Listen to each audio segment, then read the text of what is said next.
posted on the corner like a watchdog. Family secure, got that shotty in the closet by the mop ball. Fuck what they heard, when tell them it's all true. Be cautious, that foundation falls till you fall through. They gon' fall. Look, I keep this shit 50 times 2. Ain't no more heart in this game, I'm John Q.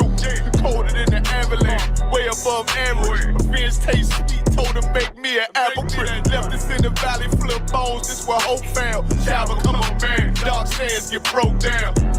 Riding through Evanston with Mark Quad, telling me how the crackers turn his childhood to a ghost town. Focus out, nigga, I lay that game down. I feel his pain, cause nothing is the same now. Let my light shine like heaven through a rain cloud. Glock have a fit like my child, no tangents. Try to warn them niggas, we bear arms like tarantulas. Them other niggas rap, I make anthems. I really see profits under this banner.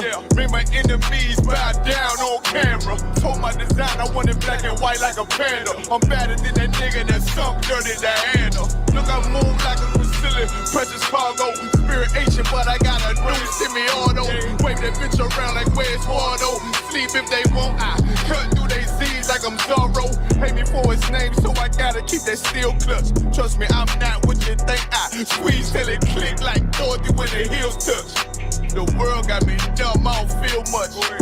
Ride around with Yaradon, just left the state bridge. Looking for a bitch better than Baby's kid. Remember I dropped Quiet Storm, I've been gone ever since. Still in the field, fuck them niggas on the fence, yeah.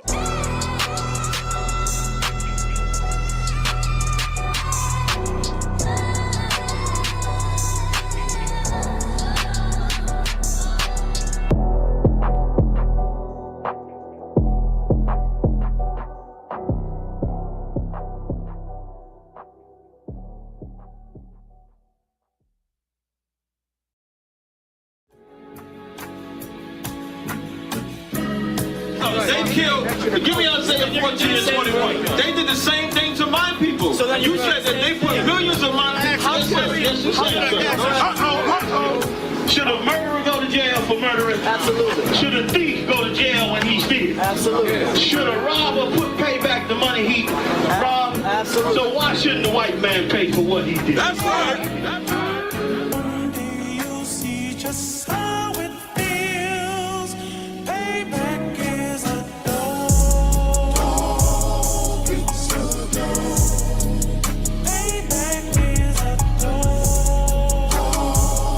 It's a dog. Payback is a dog. It's a dog. Payback is a dog. It's a dog. I'm in a hell of a hole, was never expected to grow. Just obstacles set in the road, that a result of me selling my soul. The story I'm telling is cold, but yet it's what everyone knows. The white man's the devil is known. America was never our home, only a place of captivity, safe facility, hating disfigure me. They claim that I'm lazy, be killing me. Maybe this slavery draining my energy. 400 years and counting, the trail of my tears is countless. Main fact that I'm here is astounding, but I can't wait till this shit is surrounded. Ready to tangle my king and the angel, be ready to rap. Cracking the sky, nuclear missiles and make it official. I'm capturing every cracker surviving. Put them all in chains where they need to be, slavery for me.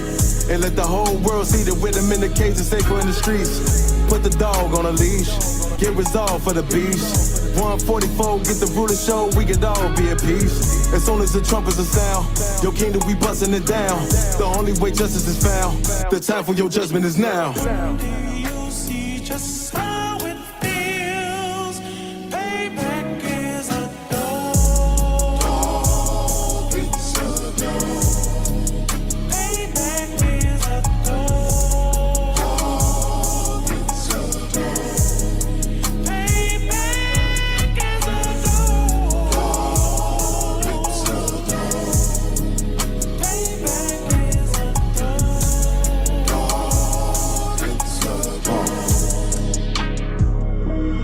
Look, ain't no remorse in my blood slim. It won't be no compromise. Now it's time to feed the worms. Watch his body turn to flies. I clutch iron while you trust the lies. The next Glock I buy gon' be Gen 5. I get it customized. and sending shots off like farewell. Praying payback come back around like a carousel. Still remember your Honda's words ringing in my head like bells. Said you in this body, you fit a Lord, fuck the cartel. Triangle choke, apply pressure to the game like I did Vondale. Payback's a bitch in a dress, she a bombshell. Revenge is dish served cold, I just hope they make an oxtail. Glock fresh out the box, I swear it got that new car smell. Made myself a target in the world of mass shooters. That was designed fast for our babies to pass through. In the day of our king's reign, I'll be overzealous. They bought my jealous, I bought brand new parabellums. Someday you'll see just how it feels. Payback is a dog. It's a dog. Payback is a dog. It's a dog. Payback is a dog. It's a dog. Payback is a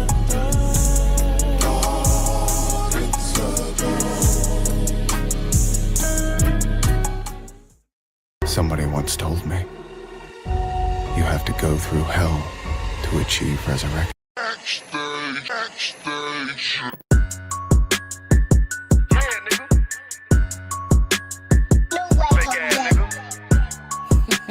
You ain't no Israelite, bitch, you a gospelite, bitch. Fuck you talking about? If that nigga won't walk, bitch, we ready. It ain't hard to find us. Hawk, I keep that stick locked, loaded, boy, he'll fade your line up. Young nigga named the Slayer, what you think, boy, you be done to try. Soft cold shit, we bought it. UPK, soup solid, little bitch think I'm crazy, think I'm playing like, bitch, I ain't the one. Warfare every day, so who is you, bitch? I don't need your love. Killers right round the way, what you think, I love this brotherhood, hood. More than you, bitch. Sharp on shit, I'm bout it. UPK soup solid. Fuck nigga don't want war. It ain't enough clips in your army. All the bitches wanna take my piece. All the hoes wanna take my piece. All the nigga wanna take my piece. No, I can't let a dog take it from me. I can't let a dog take it from me. You a hoe study and you dummy. And these bitches really out this bitch walking around like they don't know nothing. And a lame nigga fall for them and get set up for the coins and get gunned down, man down. Shoulda took the time, get a damn no. But I see the starter and I show her. She could never get a priest hoeing. You a dirt ass, rust ass neck bitch with a fake ass jury. In Tennessee while I'm touring. It's a Tennessee, but she luring. And that sucker duck bitch ass boy, fuck nigga over that bit muggin'. I say, if that nigga won't walk, bitch, we ready. It ain't hard to find us. Hawk, I keep that stick locked, loaded, boy, he'll fade your line up. Young nigga named the Slayer, what you think, boy, you be done to try. Soft cold shit, we bout it. UPK soup solid, little bitch think I'm crazy, think I'm playing like, bitch, I ain't the one. Warfare every day, so who is you, bitch? I don't need your love. Killers right round the way, what you think, I love this brotherhood, hood. More than you, bitch. You a lame nigga down to me. Eat candy, but I'm sucker free. You a little nigga, ain't none of me. Base up, boy, I fit a beat. Yeah, AR-223. Draco with a magazine. Yeah, that clip run like limousine. I shoot your ass in the spleen. Boy, I bust your ass in the temple. We debating by the temple. Tell the truth, boy, you's a victim. And you scoring off like a lizard. Nigga walk down my road. Why does nigga come down my road? Boy, come down my road. Boy, I charge your ass toll fee. I'm a real big priest, nigga. UBK play for keys, nigga. Commander General get a damn order, but ain't nothing me to damn kill you. I stuck in his ass like a cat. All weapons, boys full of tech. Boy, like a close combat. Nigga, I popped off for a neck. If that nigga won't walk, bitch, we ready. It ain't hard to find us. Hawk, I keep that stick locked, loaded, boy, he'll fade your line up. Young nigga named the Slayer, what you think, boy, you be done to try. Soft cold shit, we bout it. UPK soup solid, little bitch think I'm crazy, think I'm playing like, bitch, I ain't the one. Warfare every day, so who is you, bitch? I don't need your love. Killers right round the way, what you think, I love this brotherhood, hood. More than you, bitch. Christ said 7 women gonna be on one nigga in the end time. Nigga, fuck wrong with you, boy. Stressed by that damn hoe ass bitch. Fake ass nigga too. Dumb ass motherfucker. Fuck you.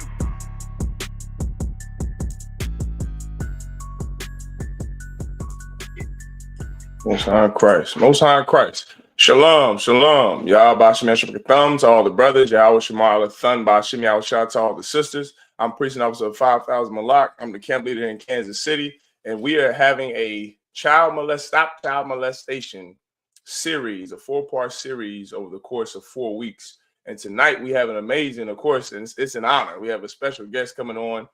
12 Shield General Mahayaman will be on in just one moment. If we could, though, get those likes and those shares up of the class, man. Have everybody like, share, and have everyone subscribe, Baba Rashad. Most High in Christ to the brothers and sisters that are already checking in. All right. We want to get those likes and those shares up. Tonight, General Mahayaman will be teaching on how to stop child predators. Okay. He's going into the adverse effects of child molestation and how to stop the next child predator. Stop your maker. You understand? Like he always says, everyone has a maker. Who is your maker? Well, this class is how to end the next maker, right? How to stop it at the root.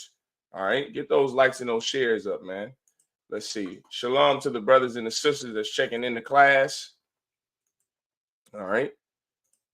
Most High in Christ. Most High in Christ. Shalom, Mom. Sister Tazalaya. Shalom. Most High in Christ. All right. Damn right. So we're gonna go into as we wait on General Mahayaman to come into class, we're gonna go into part of what we were talking about last week, me and Officer Kakumgabar. All right. 1 second. Let me bring this brother on.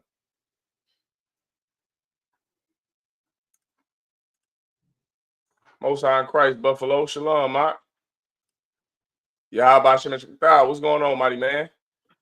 Hey, shalom, sir. Yahweh Shem Barakatah to the brothers. Yahweh Shamar Alatha Ba Shem Yahweh to the sisters. Most High in Christ. It's good to see you, quite desire. How you feel? Like how you feel? I feel great, sir. I'm doing outstanding. So, how about you? Oh, I'm Tawab. I'm Tawab. It's good to see you, as always. If you could, you quite desire, I do have a scripture I want you to hold for me, all right? Kanawaka. If you could, hold Jeremiah 19:5 for me. Kanawaka. Right? Hold Jeremiah 19:5. Right? I know for those of you who weren't with us last week, me and Officer Kakumgabar, we went over the history of all the other cultures, the other nations on the earth, the so-called Asians, the so-called Africans, the Arabs, and we went over the history of their people's culture on child molestation, how it is accepted, how it is normal, right? It's very normalized, and how in the Bible, when the Lord gave us the law, his law through Moses, right? When he gave us his statutes and commandments, the entire law, the spirit of it is for us to not be like the other nations, right? In fact, I have that. Give me, hold what you got. Give me Leviticus chapter 18 and 26 and 28. All right. Give me Leviticus 18, 26 and 28.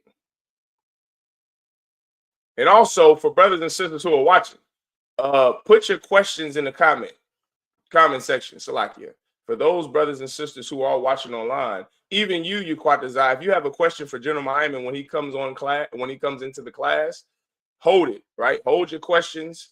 Put your questions for the general in the comment section. All right. Yeah, give me Leviticus chapter 18. Your quite desire. Kanawaka, I'm on it, sir. What's the verse? Start at verse 26. Kanawaka, whenever you're ready, sir. Yeah, go ahead. Go ahead. You can read that. Kanawaka, just the book of Leviticus, chapter 18, verse 26. Ye shall therefore keep my statutes and my judgments, and shall not commit any of these abominations. Right? The Most High God, he's telling blacks, Hispanics, and Native Indians that we should keep his statutes, his judgments, his commandments. Why? Because the other nations don't have his statutes and his judgments and his commandments. I'm going to go back to the video that we went over last week, that we watched a snippet of last week. I couldn't watch the whole thing for time's sake, but we're going to watch a little bit of it right now. And I'm going to show you why it's so important, especially on the topic of child molestation, why it is very important, right? To not be like the other nations. Also in the Bible, God said for us to not envy thy oppressors, right? Because the oppressor, he is the so-called white man who is our oppressor. He is such an evil beast, like the other nations are evil beasts, are just animals, right? They conduct themselves as animals. The Lord never wanted us to be like them. The Lord wanted us to have our own culture, not the Arabs' culture, our own culture, not the Chinese culture, not the Africans' culture, not the Europeans' culture. We have our own culture, our own God, our own language, our own rules, our own code of conduct. Everyone understand? Keep going. Keep reading that. Khan Wakan, neither any of your own nation, Keep going. nor any stranger that sojourneth among you. Keep Keep going. going, sir. God. Khan Wakan, verse 27. For all these abominations have the men of the land done. Read that part again. Khan Wakan, verse 27. For all these abominations have the men of the land done. Right? All these abominations. What are these abominations? Everything that goes against the laws of God. Everything that goes against the laws of God have all these other nations done. They ate anything they wanted to eat. Pork and shrimp and oysters and slimy, creepy, crawling things. Right? They have no rules or laws against that. What else don't the other nations have any rules or laws against? What else don't they have a culture against? They don't have a culture, a rule or law against where they can put their rod into, who they can have sex with. That's also a part of their culture, is freedom to have sex with anyone or anything that they feel like having sex with. That's a culture for the other nations. That's an abomination. Sexual deviancy, LGBTQ, those are all abominations. The things that the other nations do, the freedoms America provides, those things are all abominations. These abominations that the other nations do, we cannot do. They've done them before us. So what did the Most High do? He chose a race of people out of all the other nations to be holy, to be separate from everyone else, to have a separate dietary law than everyone else, to have a separate law against who they can have sex with, as opposed to being some Chinese boy who in the Jing dynasty would get sold to a brothel and become a male prostitute from the age of 7 years old. Am I making this up? You was with us last week. You know I am not making this up. You know that the Arabs had an entire slave trade of Negro males, and they made them all eunuchs, cut their scrotums off like you do a gelding horse, so that they could protect their harems of women. This is the culture of the other nations. God does not want it to be our culture. For all the abominations the other nations have done, read that part again, Yaquatazar. Khan Wakan, Leviticus chapter 18, verse 27. For all these abominations have the men of the land done. All these abominations have the men of the land done. Those are the things, everything that the other nations have done, the Lord wants us to do the exact opposite. They've eaten what they want to eat. They've had sex with what they could. Their behavior is that of an animal. You look at the president of the United States of America, a greedy, lying bastard, full of avarice, full of hubris. That's who the other nations are. The Lord never wanted us to be like them. In business, in life, in our homes, parenting, the Lord never wanted us to be like them. Keep going, Yaquatazar. Khan Wakan, which were before you, and the land is defiled. The land is defiled because the other nations defiled it, because of their sin against God, because of their misconduct, because of their lack of rules. You want to know why we have our rules and our laws and the statutes and commandments of the Most High? It's because the Lord saw what the other nations were doing, and he never wanted us to be like them. That's why in the law it says that a woman cannot mar the corners of her head. You can't shave your head clean. Why? Who did that, Yaquatazar? Who did that?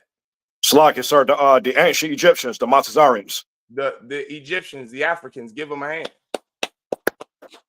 The Egyptians shaved their head clean. Why did they shave their head clean? Did you know, Yaquatazar? Do you know? Salakia, I may not remember though, but it's some crazy. It may had to do some with idolatry. Right. Well, it had to do with them believing that having hair was unclean. All of their body hair they shaved, not just their head and the head on their hairs and the head on their head. They shaved the hair on their body. Remember when when he was sold into Egypt by his brothers, right? The Bible says that they shaved him clean. That it's not just his head. That wasn't just his face. That was his arms, his back, his entire body, his limbs, his members. They shaved him clean. Why? because they had a culture of shaving their entire bodies. Well, guess what? When we came into our land, ruled with our laws by our God, who the man that our God set up to rule over us, the Lord doesn't want us to shave our bodies clean. The Lord doesn't want us to mar the corners of our head like the Egyptians. That famous line up that brothers get, that's from the Egyptians, those headpieces that were fake hair, right? That had a line up in the hair, right? That comes from the Egyptians. The Lord never wanted us to be like them. He wanted us to do the exact opposite. Let me blow your minds with this. Homosexuality, that the Greeks and the Romans, the way they behaved, they got that from those Egyptians. Those Egyptians were absolute LGBTQ men and women. Men that believed that boys are for pleasure and women were for making babies. Who else believed that? Who else believed that? Salakia. Misa. Yeah. Barak. Yahba Shem Yahshua Barakah. Yahweh Shem Yahushai Brakathum, Yahweh en el nombre de Yahweh Shai te bendiga. Please sit down. Siéntate. Sit down. Gracias. Most High in Christ. Clap it up, Bakim. Back it up. Gracias por tenerme en su clase. Gracias por sintonizarse con nosotros esta noche. We ready to rock, Akim? Khan Wakan, sir. Salakia. Okay. Kadoka. Break it down. Who's in here tonight? Why are we here? Salakia, General. This prison officer 5,000 blocks. Salakia, I want first and foremost the water, sir. Shalom Yafshah. The water, sir, for coming on. The water to you, warrior. The water. We have Buffalo in the house right now, sir. We got Buffalo. Hold up, give Buffalo a hand. I see you, Buffalo. Wrap it up, Buffalo. Good to see you, well done, brother. I represent Kansas City, sir. We got Kansas City. I see you, Kansas City. Get it on. Hold on, I can't hear you too well. Let me try to get my sound up. Kind of Wakan, sir. Bear with me 1 second. Can you hear me? Testing 1, 2. Let me hear you talk. Shalom. 1 second. Give me 1 second, Kind of Wakan, sir. Hold on 1 second. Kind of Wakan, sir. Let me go out and come back in to get my sound up, all right? Kind of Wakan, sir. It's no sweat. Stand by 1 second. Kind of Wakan. Okay, your Quatazar. Go ahead, mighty man. You could finish reading what you were reading, all right? The general's going to come back in, Most High Christ. I'm seeing them comments starting to skyrocket, your Quatazar. The comments are starting to go up. Brothers and sisters, y'all make sure y'all put y'all's questions in the chat. It could be either on this topic or off topic that you want to ask General Mahayaman, but make sure you put it all in the chat. Everyone understand, please, Baba Kushah, right? Your questions about, remember tonight's class is how to end child molestation, how to stop child molestation. And of course, unfortunately, 12 Shul General Mahayaman, of course, has, all the knowledge about counseling because he is in charge of, under Commander Juniana, he's in charge of the ISUPK's counseling department. And if brothers and sisters, if you have not received counsel from General Mahayaman, yeesh, it is amazing. It is, you understand, it is absolutely, it's a miracle. It's an absolute miracle. Salaki, he's coming back in. Salaki, your Quatazar. How do you sound good now, Most High Christ, General. Clap it up. Let me just salute everyone one more time.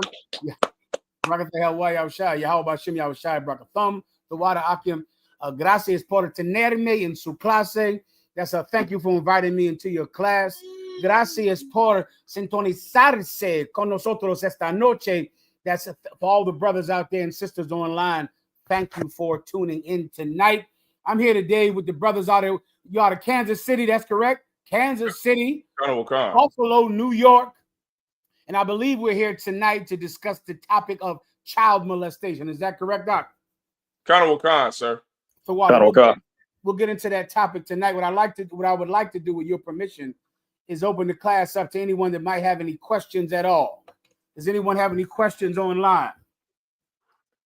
Salak, if I may, your Quatazar, didn't you have a question? La, sir, but if I do, I'll raise my hand or properly ask the water, sir. No sweat, no problem, Akim. Salak, General, I did have a question. Please. My question was about because of course tonight's topic is how to stop child molestation. I know the Christian church and other religions, they harbor child molesters. And I wanted to know, why is it that the people who attend those religions, people who are Christian, people who are Muslim, why is it that they're okay with their imam or their pastor or their deacon being a child molester? Well, you know, Jesus Christ discussed this in the Bible. I'll give you 2 precepts to prove it, all right? Give me the one precept where Jesus Christ said they omit the weightier matters of the law. But they take tithe of cumin and anise and cinnamon, but they omit the weightier matters of the law. That's your first precept. The other precept is when Jesus Christ said, oh, there's another heavy one. There's about 5 of them. There's another heavy one on the tip of my tongue. I'll get you that in 1 second. But give me that precept first. Right, and that's what explain it to you. Now I remember the precept I was thinking about. You want the precept where Jesus Christ said that it's on the tip of my tongue. Not the one about the semen, the cumin and the anise. The parable that Jesus Christ said of the servant who told the people who owed his Lord money that he would reduce the amount that they owe his Lord. That's the precept that you need. When you look at the Christian church, you see how they harbor, and listen, not just harbor child molesters, influence them. The Catholic Church directly recruits child molesters into their priesthood. They recruit them. The Christian church recruits child molesters into the church because child molesters, in their opinion, are the best entertainers. The Catholic Church believes that the best kind of men that can go without having sex with a woman and go without marrying a woman is a man who has no desire to be with a woman. The Catholic Church recruits people from the LGBT community to become Catholic priests. The Christian church recruits people from the LGBT community to be the choir directors and singers and dancers that they desperately need to drum up interest in church, to make people want to go to church. That's the physical, the carnal reason why the Christians will never stop homosexuals or sexual deviants from coming to their church, because they make money with them, because they profit from them. Now, Jesus Christ prophesied that something like this would happen in the Bible. And there's a parable that Jesus Christ discussed when he said there was a man who worked for a boss, who worked for a Lord. And one day his Lord said, I'm going to fire you because you're terrible at your job. You're horrible at your job. And when the man realized that his boss was going to fire him, he said, I better make myself friends with the customers. I better make myself valuable to the customers that my boss makes money from. So he went out to all of his boss's debtors, the people that owed his boss money. And he said, quick, how much do you owe my boss? They would say 100. He would say, write down 50 and give it to me. How much do you owe my boss? 200. Write down 100 and give it to me. So the people began to love him because they lessened their debt that they owed to the man in charge. And so because of that, the people loved this servant. So then finally, when his master kicked him out, when he got fired, he could go work for the people, because the people loved him because he reduced their debt to God. You see, the Christians have reduced your entire responsibility to God to paying tithes and going to church. That's it. To getting in the $1,000 line, or as that Winans criminal said, the $2,000 and up line, or the at least 1,000 and add another 1,000 to it line. That is your whole debt. Your whole debt to church is money. So because of that, they accept sexual deviants. They accept child molesters. They accept people that are going to harm the very people that they get the money from. The Catholic Church does the same thing. The Catholic Church made a rule back in the Renaissance time that no Catholic priest could be married. And so since then, so many LGBT men have gravitated to being Catholic priests, because it was a place where a gay man could hide and not be considered gay. He could become a priest. And I wonder how many of those white gay men became priests thinking that going to church would cleanse them of their desires to have unnatural sex. I wonder how many of them were sincere when they go to church. I know a lot of blacks and Hispanics, when they go to church to get off of drugs, when they go to church to stop being homosexual, they're sincere about it. They walk through the doors of that church saying, I'm going to get my life together. I know how I have gay thoughts and gay desires, but I'm going to church to get my life together. Many blacks and Hispanics go to church not to be hypocrites, but to be delivered from the lust in their mind. And when they go to church and when they give their lives over to Jesus Christ, then the pastor has sex with them. Then the choir director has sex with them. And it's not long after going to church that they find out that going church is not a place that you go to change. Going church is a place that you go to feel comfortable about not changing. And that's what many Christians realize soon after they give themselves over to Jesus. You understand, right, Kansas City? Kind of Wakan, General. That's correct. So I like believe, I'm sorry, please go ahead. So like I have the precepts for you. If you want the one with the steward first, I can give you the one with the steward first. Well, I believe I broke the one to this with the steward down to them. Just tell them where it is so they can read it on their own. Kind of Wakan, sir. It's Luke chapter 16 and verse 1. And then I also have the other precept, sir. The precept where, so like I got it right here. Go where ahead. You omit the weightier matters of the law. Kind of Wakan, sir. Yeah, please. So like it. This is Matthew chapter. Full screen with me in the scripture, please. Go ahead. Kind of Wakan, sir.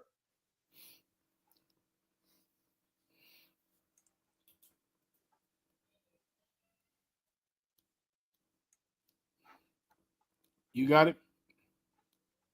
So like it, General. Or you bring me with you and I. You can read it. That's fine too. You just read it instead of it being on the screen. You got it. Kind of Wakan, sir. This is Matthew chapter 23 and verse 20. Me and you on the screen. You and I. Oh, Salaki, General. Kind of Wakan. Yeah. That way. Good to go. Go ahead. Kind of Wakan. This is Matthew chapter 23 and verse 23. Mm-hmm. Woe unto you, scribes and Pharisees. Woe unto you who? Woe unto you who? Scribes and Pharisees. The word woe means destruction. Jesus Christ 2,000 years ago said, woe, destruction on you, scribes and Pharisees. Who were the scribes and Pharisees? The religious leaders of the popular people. The popular people, meaning the greater population of the people, they followed the scribes and the Pharisees. They were your preachers, your Catholic priests of today, because those are the people that the majority of the people follow. Donald Trump is a Christian, and so are the drug dealers. The ICE agents are Christians, and so are the people that they arrest. Right. Do you understand? The Christian church, they're the scribes and Pharisees because they are the leaders of the religious populace. Continue. Kind of Wakan, sir. Woe unto you, scribes and Pharisees, hypocrites. Read that again. Hypocrites. Read that again. Hypocrites. Hypocrites, brother. That is the problem with the Christian church. And that is why there is such a tremendous problem with child molestation in the Christian church, because Christianity is built on hypocrisy.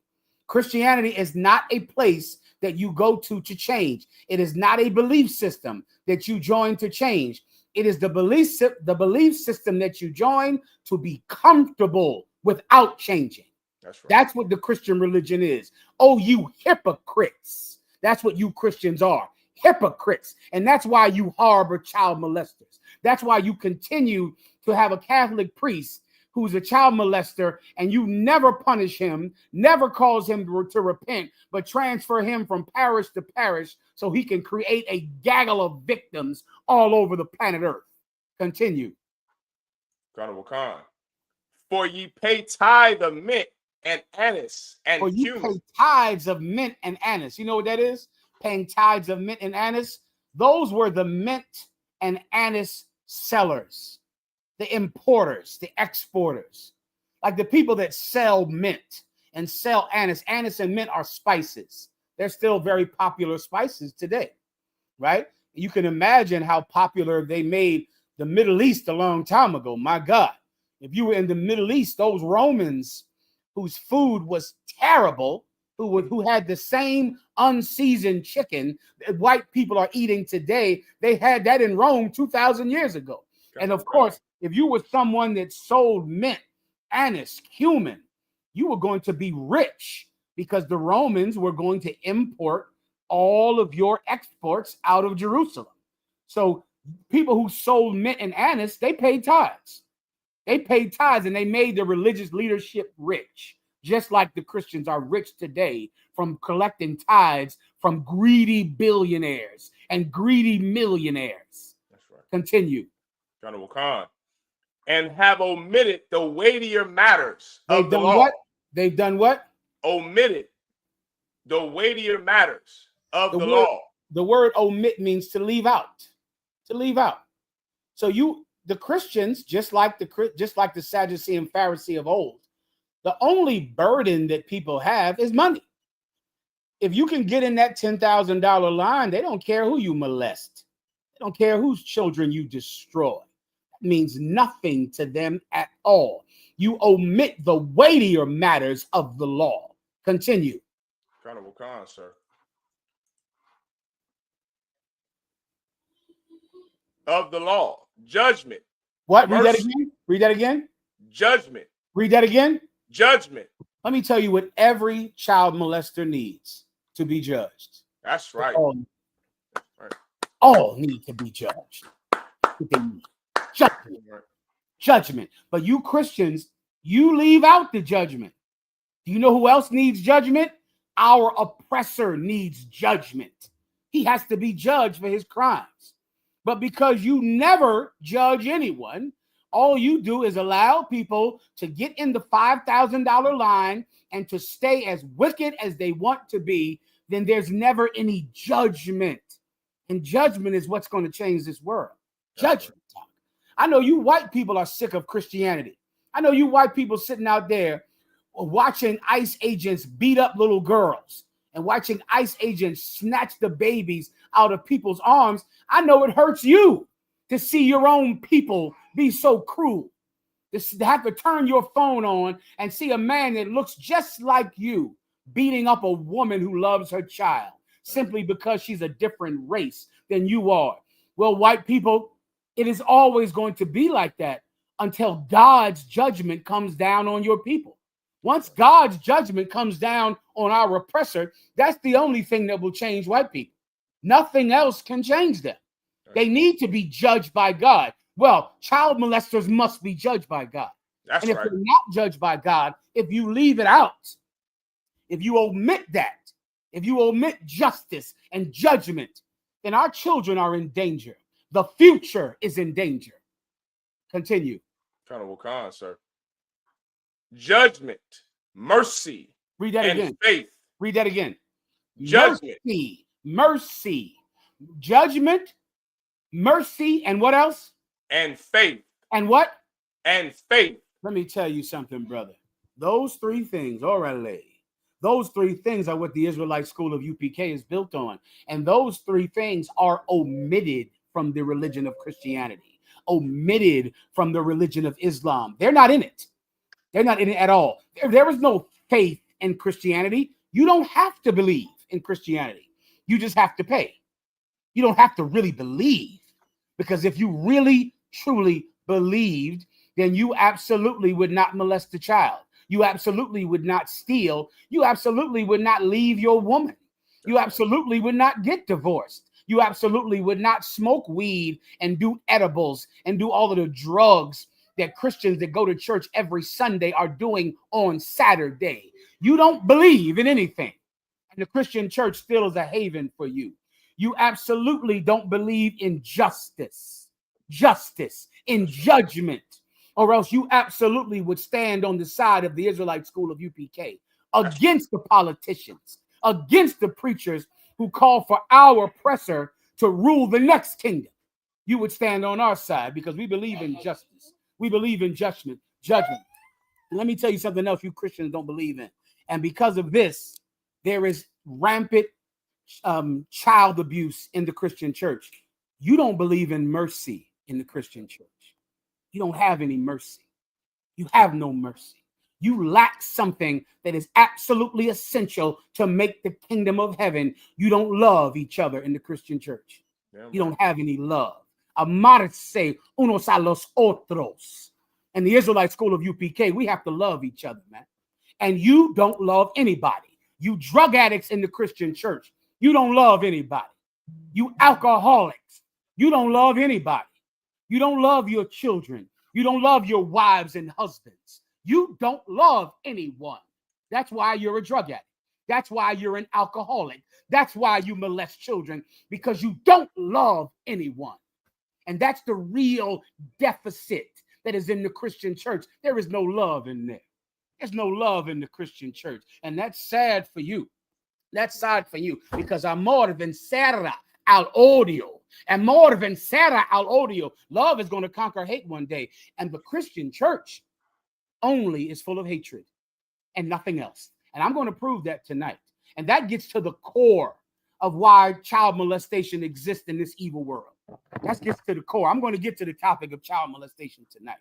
I'm going to get to it tonight. I'm going to tell you where it comes from. I'm going to tell you why it's so prevalent and why it exists. And I'm going to tell you why you were molested. I'm going to tell you why you were molested tonight. Tonight you'll find out. Your mother never told you, right? She didn't even want to talk about it, right? She didn't want to discuss it. No one wants to talk about it at all. You are a grown up now, wanting answers for why your childhood was the way it was. You want answers. You see the effect that your child molestation has had on your life. You look back at your life and you think about the things that you could have done, the life you could have had, the dreams you had. And you know now that you never did any of those things. And you never achieved or excelled the way that now you want to excel. And now as you begin to wake up, you blame the one thing that you're never allowed to blame: your parents. Your parents are the problem. Your parents are the thing that you have to escape. Your parents are the problem with your entire life. Your parents. And Jesus Christ had the cure for that. He said, ye must be born again. You're going to start over. I'm going to explain the entire thing tonight. Before that, I would like to answer a few of your questions. If you have any, please ask tu preguntas. Any questions, Kansas City, from anyone? Colonel, so I got a question. Buffalo, if you have something, please let me know. Go ahead. Colonel Wakan, sir. I have a question from a sister here. She asked, the big push on being diagnosed with mental illness. Should we get counsel on any diagnosis or trust the psychologist, sir? Well, what you have to do is first get counsel about everything. Everything. Here is the key. I'm gonna give you step one to being free from your past childhood traumas. You are a person that was molested when you were young. Your father was an alcoholic or a crackhead or a drug abuser, or he was abusive. Your father beat you with extension cords. Your mother made you get in a bathtub and got you soaking wet before he beat you. Your father would get drunk and beat your mother right in front of you. You hid in a closet or under a bed when your parents would fight. Did you get all those videos I sent you today about child molestation up? Con, so I got We got a lot to go into. We'll get into that. You have to do this. Is step one.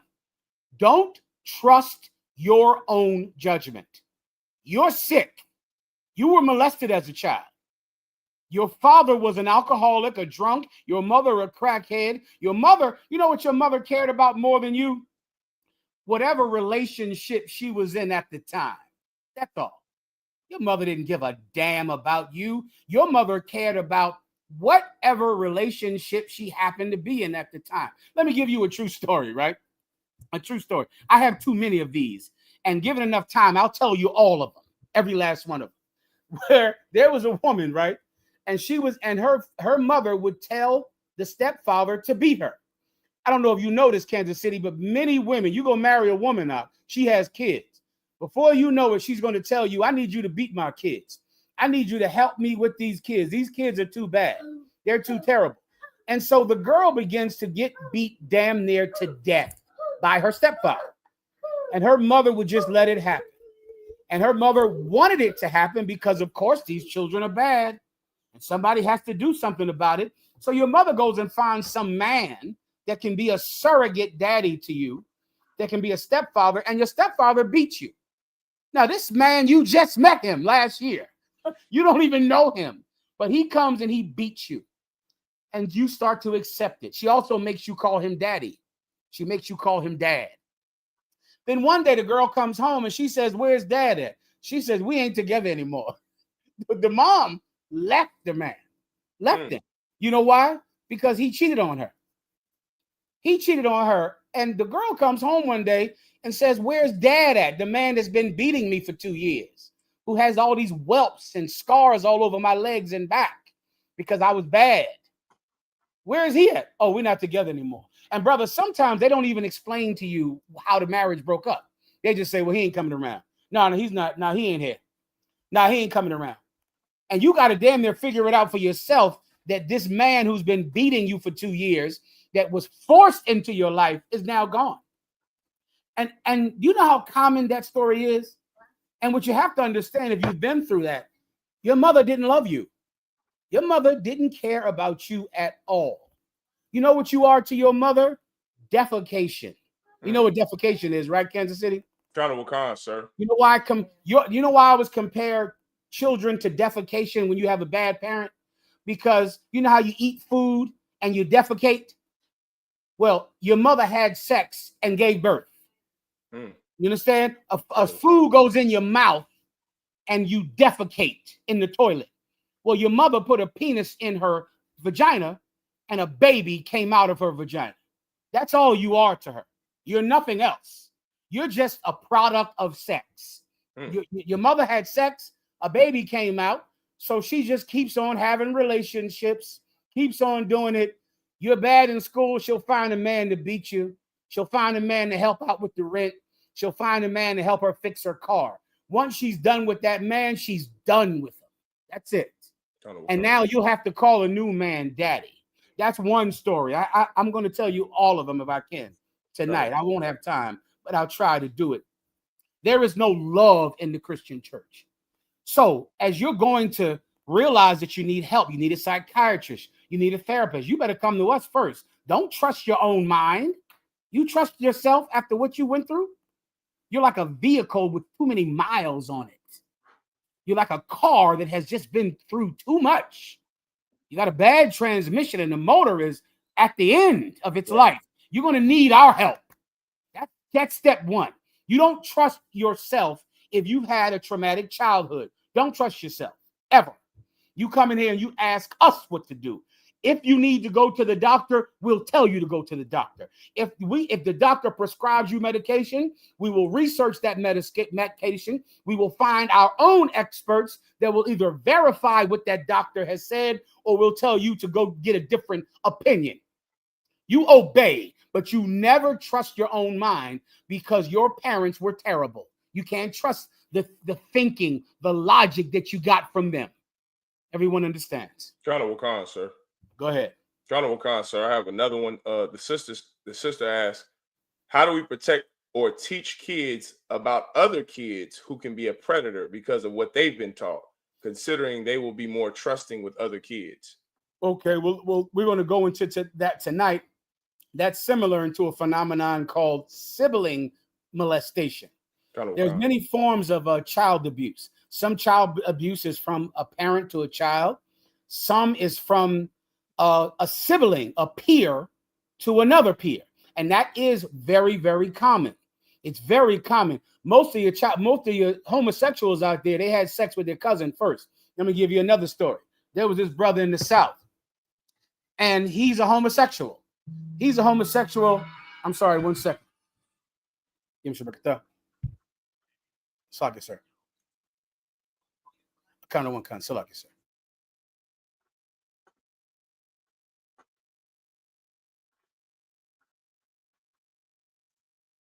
There's a brother. He's a homosexual. He's a young kid.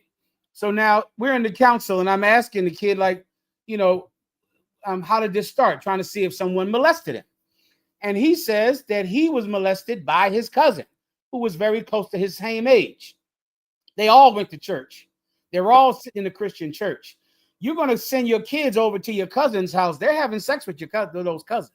I think white people call them kissing cousins. Have you heard that term before, Kansas City? Kind of what kind, sir? White people act like, it's just normal to kiss your cousin and play house with your cousin. They act like it's so normal, to do something like that. It is absolutely not normal. And let me tell you, you Christians, you have a problem that goes on that relates to this. You say things like this are natural. Kids are just playing with each other.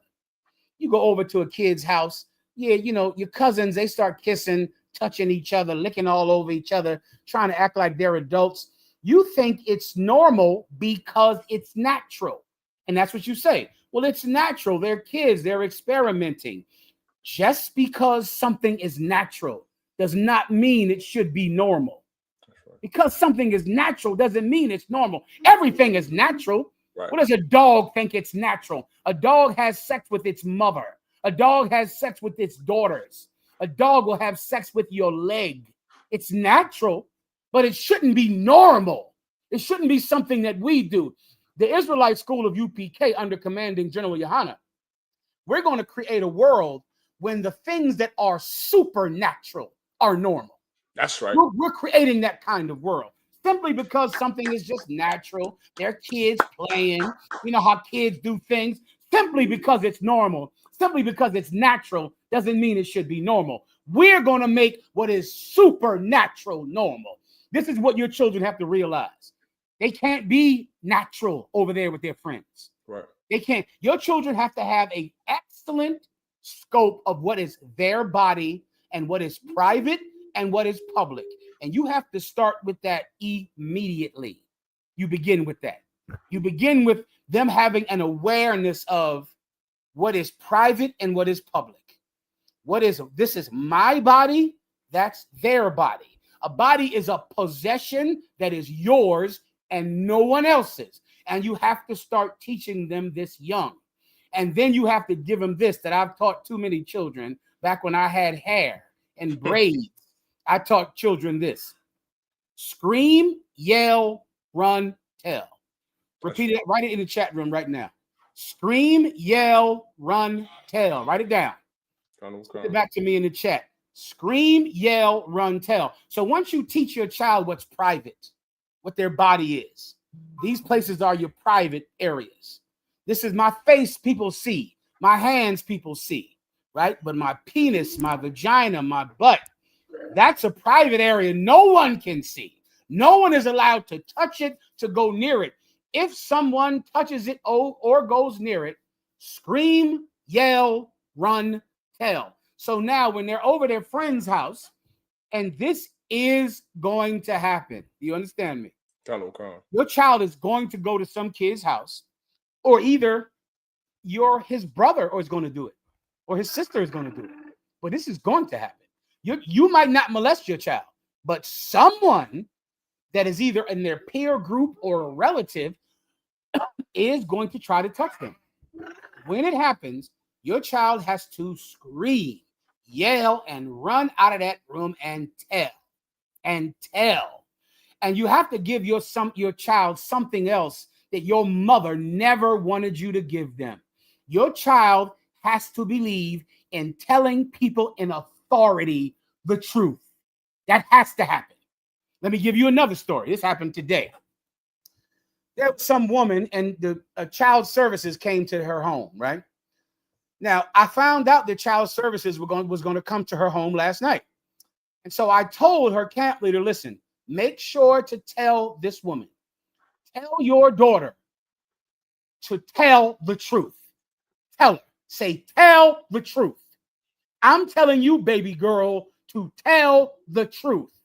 Now, I said, because if you say anything else besides tell the truth, when child services ask your daughter, did your mother tell you what to say today?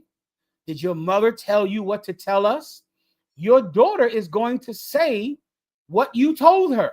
And if your daughter says anything other than, my mother told me to tell the truth, then child services is going to believe that you are grooming your daughter for your boyfriend to have sex with her. They're going to believe that you are some stupid, dummy bitch mother who cares more about her relationship than she does her children. So you cannot ever let your child come out of her mouth and say anything other than, did you talk to your mother before you talked to us? Yes. What did your mother tell you to tell us? My mommy told me to tell the truth. Guess what the woman did? She told her children, don't tell anybody about what's happening, because then they're going to take all the children away. They're going to ruin our family. We're going to lose our family if you tell them what happened. That's what this fucking dumb bitch did today. And of course, they took all of her children from her because I said, tell your children to tell the truth. But I know why that happened. I know why she did it. You know why she did it? Because let me tell you something about that family you grew up in. Your family puts more emphasis on keeping secrets to keep the family together than they do to stop the abuse to keep the family together. Right. That's what they think. They think the cure to keeping the family together is to keep the secret. That's the cure. So a family that never stops abuse, never stops child molestation, never stops beatings that are terrible and abusive, they're never going to stop that. But the minute child services gets involved, oh, now it's time to save the family. Now, bitch, you should have saved the family the first time you thought someone was being hurt. That's right. You didn't save the family then? So now it's time to save the family when it's time to lie. That's the time to save the family. Too late. Too late. You want to save your family? Don't abuse your kids. You want to save your family? Watch the men that you have around your children. That's right. If you feel uncomfortable about what's happening, say something about it. If your husband thinks that he's being a good stepdad, then report it to the council. Get counsel about it. But don't trust your own mind. You were molested. You don't know right from wrong.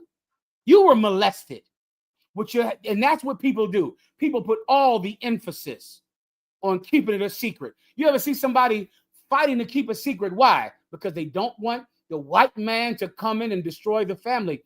Maybe that's why you shouldn't beat them with extension cords, because you don't want the white man to destroy the family. Maybe that's why you shouldn't touch them inappropriately, because you don't want the white man to destroy the family. You have no problem with abusing children. You don't even give a thought that this behavior might be found out about, and then the white man will come in and have to protect the children from you. Right. If you want to protect your children, lying is not how to do it. Living a righteous life with those children will make sure the white man never destroys your family.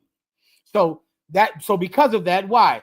Many people think it's just normal that children touch each other. What do you have to do? Teach your child about their body and boundaries. Drill it into their head. Teach them scream, yell, run, tell.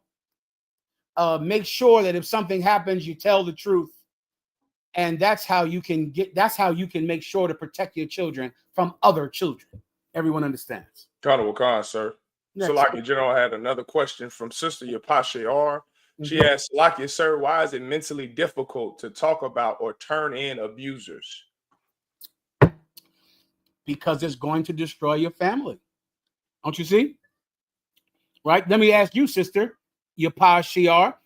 In your childhood, were you ever told whatever stays in this house, whatever happens in this house stays in this house? Were you ever told not to talk about things like this? Were you ever afraid or made to feel afraid that if anybody finds out about this, it's going to destroy the family? Yapashe R, I'm not sure if it happened to you, but if anyone out there has heard this, put a 1W in the chat if you've heard something like this before. I know I've heard it before 1,000,000 times.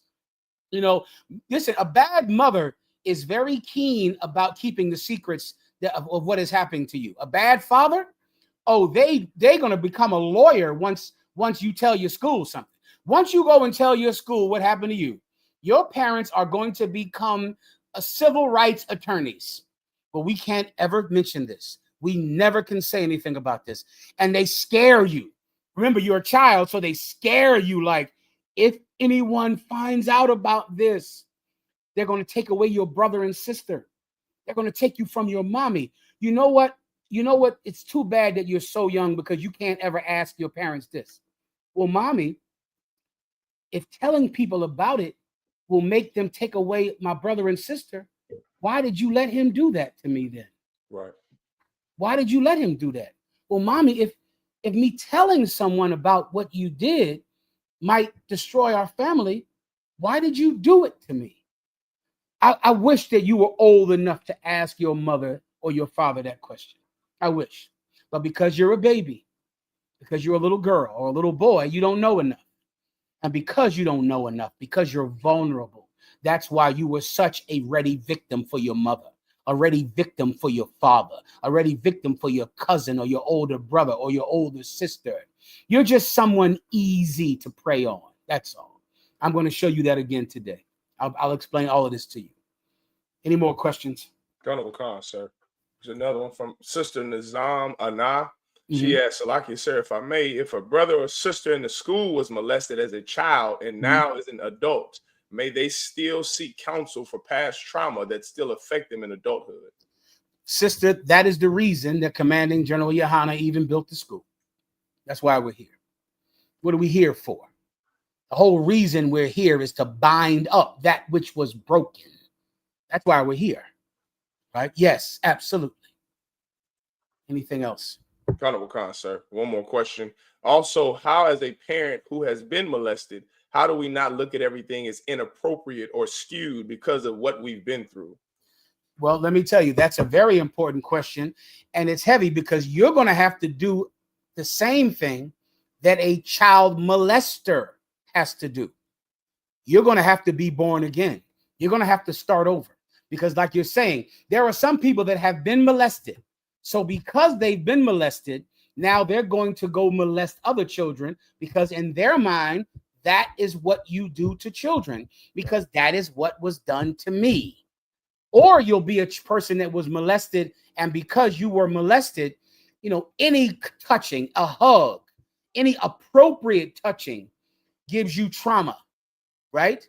Well, you're going to have to do the same thing that everybody who was molested has to do, or else you'll become a molester, or you'll become someone that accuses and convicts people that are innocent. You're going to have to start over. Everyone has to start over. You're going to have to do what I'm going to bring out later in the Matthew 18. Everyone must start over. You cannot build your future on that terrible childhood that you had. Your childhood was terrible. Your parents were terrible. You can love your parents without continuing their behavior. You can do that. So many people think that loving your parents means I have to continue in their traditions. Well, my grandmama ate pork and we grew up eating chitlins. We all grew up celebrating Christmas. You grew up getting molested too. Don't you know every woman in your family was molested? I counsel people out. Every single person in the family was molested. I counseled some homosexual one time years ago. And I'm counseling the homosexual. He had fake breasts of Kansas City. So, like, I remember this story. You told this story years ago, sir. Because it sticks to me this day because I was young and inappropriate and I laughed him to scorn. I hate this story. This is one of the stories that built me. This is one of the stories that built me under Commanding General Yohana because I hung up the phone from him and laughed. I mean, I made such fun of him. I look at my phone. He was still on the phone listening. I never heard from him again. To this day, I was so young. But I learned how to be professional and compassionate and have empathy. I learned it from that failure that I had when I was young counseling under Commanding General Yohana. Well, this person out, he had breasts and he was going to his job every day as a woman. He got a paper signed so he could go to the woman's bathroom. And I'm asking him about his childhood. He had 4 brothers. All of them were gay. And I remember thinking, well, does anybody in your family wonder what the odds are of every single son being gay? I mean, that has to be like hitting the lottery with numbers. Do you understand? Oh, and he said no one ever thought about it. No one ever considered it strange. And of course, he was molested by an uncle. And it never occurred to him that that same uncle might have molested all of his brothers. All he knew is he just knew all his brothers were gay. There was no straight man at all in his house. All he was one of 4 brothers, all of them gay men. Good You night. understand? They never discuss it. They never want to talk about it at all. They all think, they all want to ignore it. And because of it, it lives on and on and on. Go back to the brother's question he had again. Salaki, that was a sister's question. Was it this one? Oh, Salaki, it's right here. She asked, as a parent, who has been molested, how do we not look at everything as inappropriate or skewed because of what we've been through? But once again, sis, you can't trust your own judgment because you were molested. That's what I brought down earlier. You think that an appropriate hug is child molestation because you were molested. You had a terrible family. Your family was horrible. Don't trust your thinking. So what do you do when you don't trust your thinking? I'm asking the same sister, Mommy Mariah. If I don't trust my thinking because I know I was molested, so I don't know what appropriate is or what inappropriate is. I don't know whether I should trust the doctor or not because I am flawed in the mind. I'm flawed because my mother and father were terrible people, horrible parents. So what do you do when you don't trust your own thinking? Trust mine. Trust mine. Sígame, porque yo lo sigo a él. That's right. Trust mine. Follow me because I follow him. I follow Commanding General Yohan, and he follows Jesus Christ. You can trust our logic, our thinking. You can't trust your own. So what do? If you think you're not sure, it might be appropriate, it might not be appropriate, get counsel on it. You call and you ask and you tell us the situation. We'll look into it, examine it thoroughly, and then we'll say, sister, you're right. That is inappropriate. Or we'll say, sister, that is absolutely appropriate, and you are just scarred from your childhood. You come get counsel first. Don't trust your own mind. Your parents broke you, and now it's our job to bind you together again. Keep going. Anything else? Salakia, that's all the questions I see in the chat, Adawan. It's a perfect time. If you like, it's a perfect time to start your topic. Please. Let's do it. Aorta. Right now, let's get into it, all right? Give me the text messages I sent you first so I can just begin to explain the actual statistics on child molestation, and then we'll go into it further, all right? Khan, sir. I have it, Salakia. I'll pull it up for you, General. Give me 1 second, sir.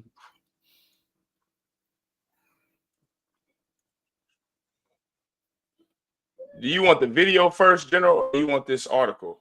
I want what I think it was not the article. I want the text messages, the written messages that I sent you. Khan, sir. I can just read them if you like, sir. That's fine. That's what I want. Put me and you up on the screen and you just read it, okay? Khan, General. Khan, I got you, General. Salakia. 1 second.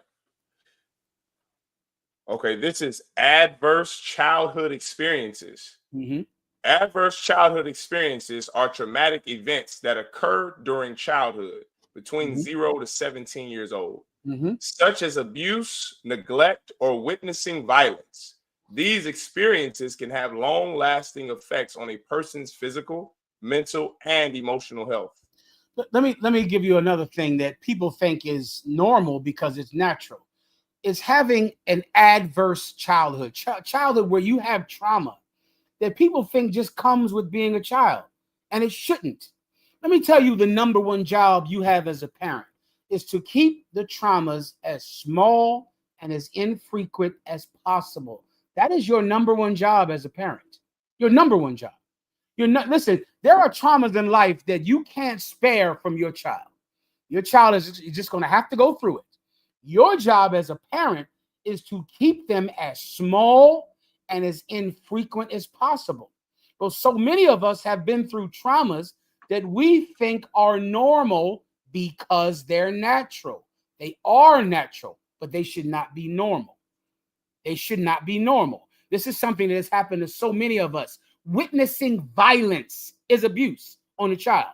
If your child has to see violence, has to see it, has to see someone being punched, someone being hurt, someone being damaged, that is going to traumatize your child. It's abusive because this type of act is going to plant in their mind and ruin their adulthood. And there are so many things we know about the big instances of abuse when you're being touched or violated sexually. But brother, when you go down to the actual psychological classification of what trauma is, it's something that everyone is going through, and everyone acts like their childhood was normal.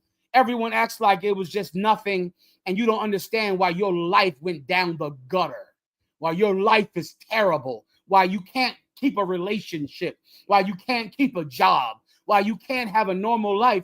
It's because you were ruined from the beginning by terrible parents. And if you don't face that, you're going to keep up the tradition. You're going to keep it up. Keep going. Colonel Wakan, sir. These experiences can have long-lasting effects on a person's physical, mental, and emotional health. Most female victims of rape, 78.7%, experience their first rape before the age of 25.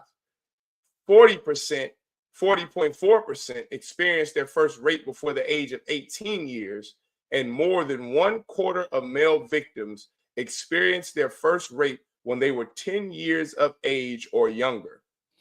You understand what that means? Most males who are molested as a child, it is going to happen before you are 10 years old.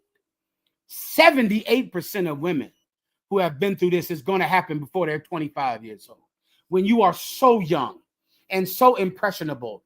And that is why they chose you. They chose you for that reason. They chose you because it is natural for a predator to prey on the young. It's natural. Lions do it. Tigers do it. Every animal does it. Every animal does it. It's much easier to snatch the eggs out of a nest than it is to catch and kill the chicken. It's easier to just grab the eggs, pick them up and take them. Every meat eater, every predator eats the young. It's easier to do it. So what happened to you is quite natural, but it should never become normal. Never. And the problem with the Christian church and the politicians, they have allowed child molestation, child trauma to become normal. Continue. Colonel Wakan, sir.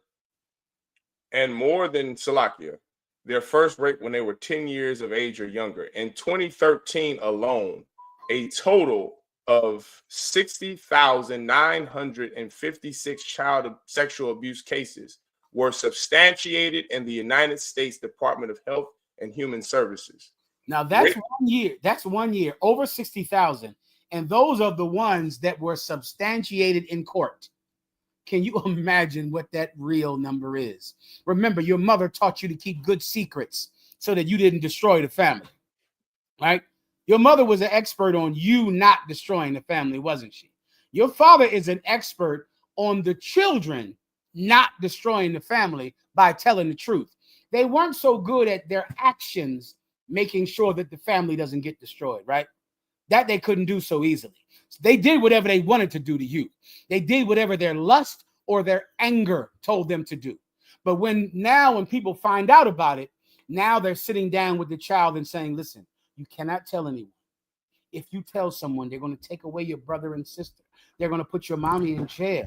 They're going to put your daddy in jail. Mommy, if that's the case, then why did you do it? Daddy, if that's what it's going to do. If your actions, if people finding out about what you were doing to me is going to make the family disappear, then why did you do it to me? You see, your family don't think that. You know why? Because they are animals and they don't love you. So what they did to you was whatever their penis told them to do based on what some adult did to them when they were young. They did whatever their emotions told them to do. Whatever their feelings and their heart and their anger told them to do. They had no concern for you at all, which is why you cannot base your life on what they taught you. You're going to have to start over. Keep reading. Colonel Wakan, sir.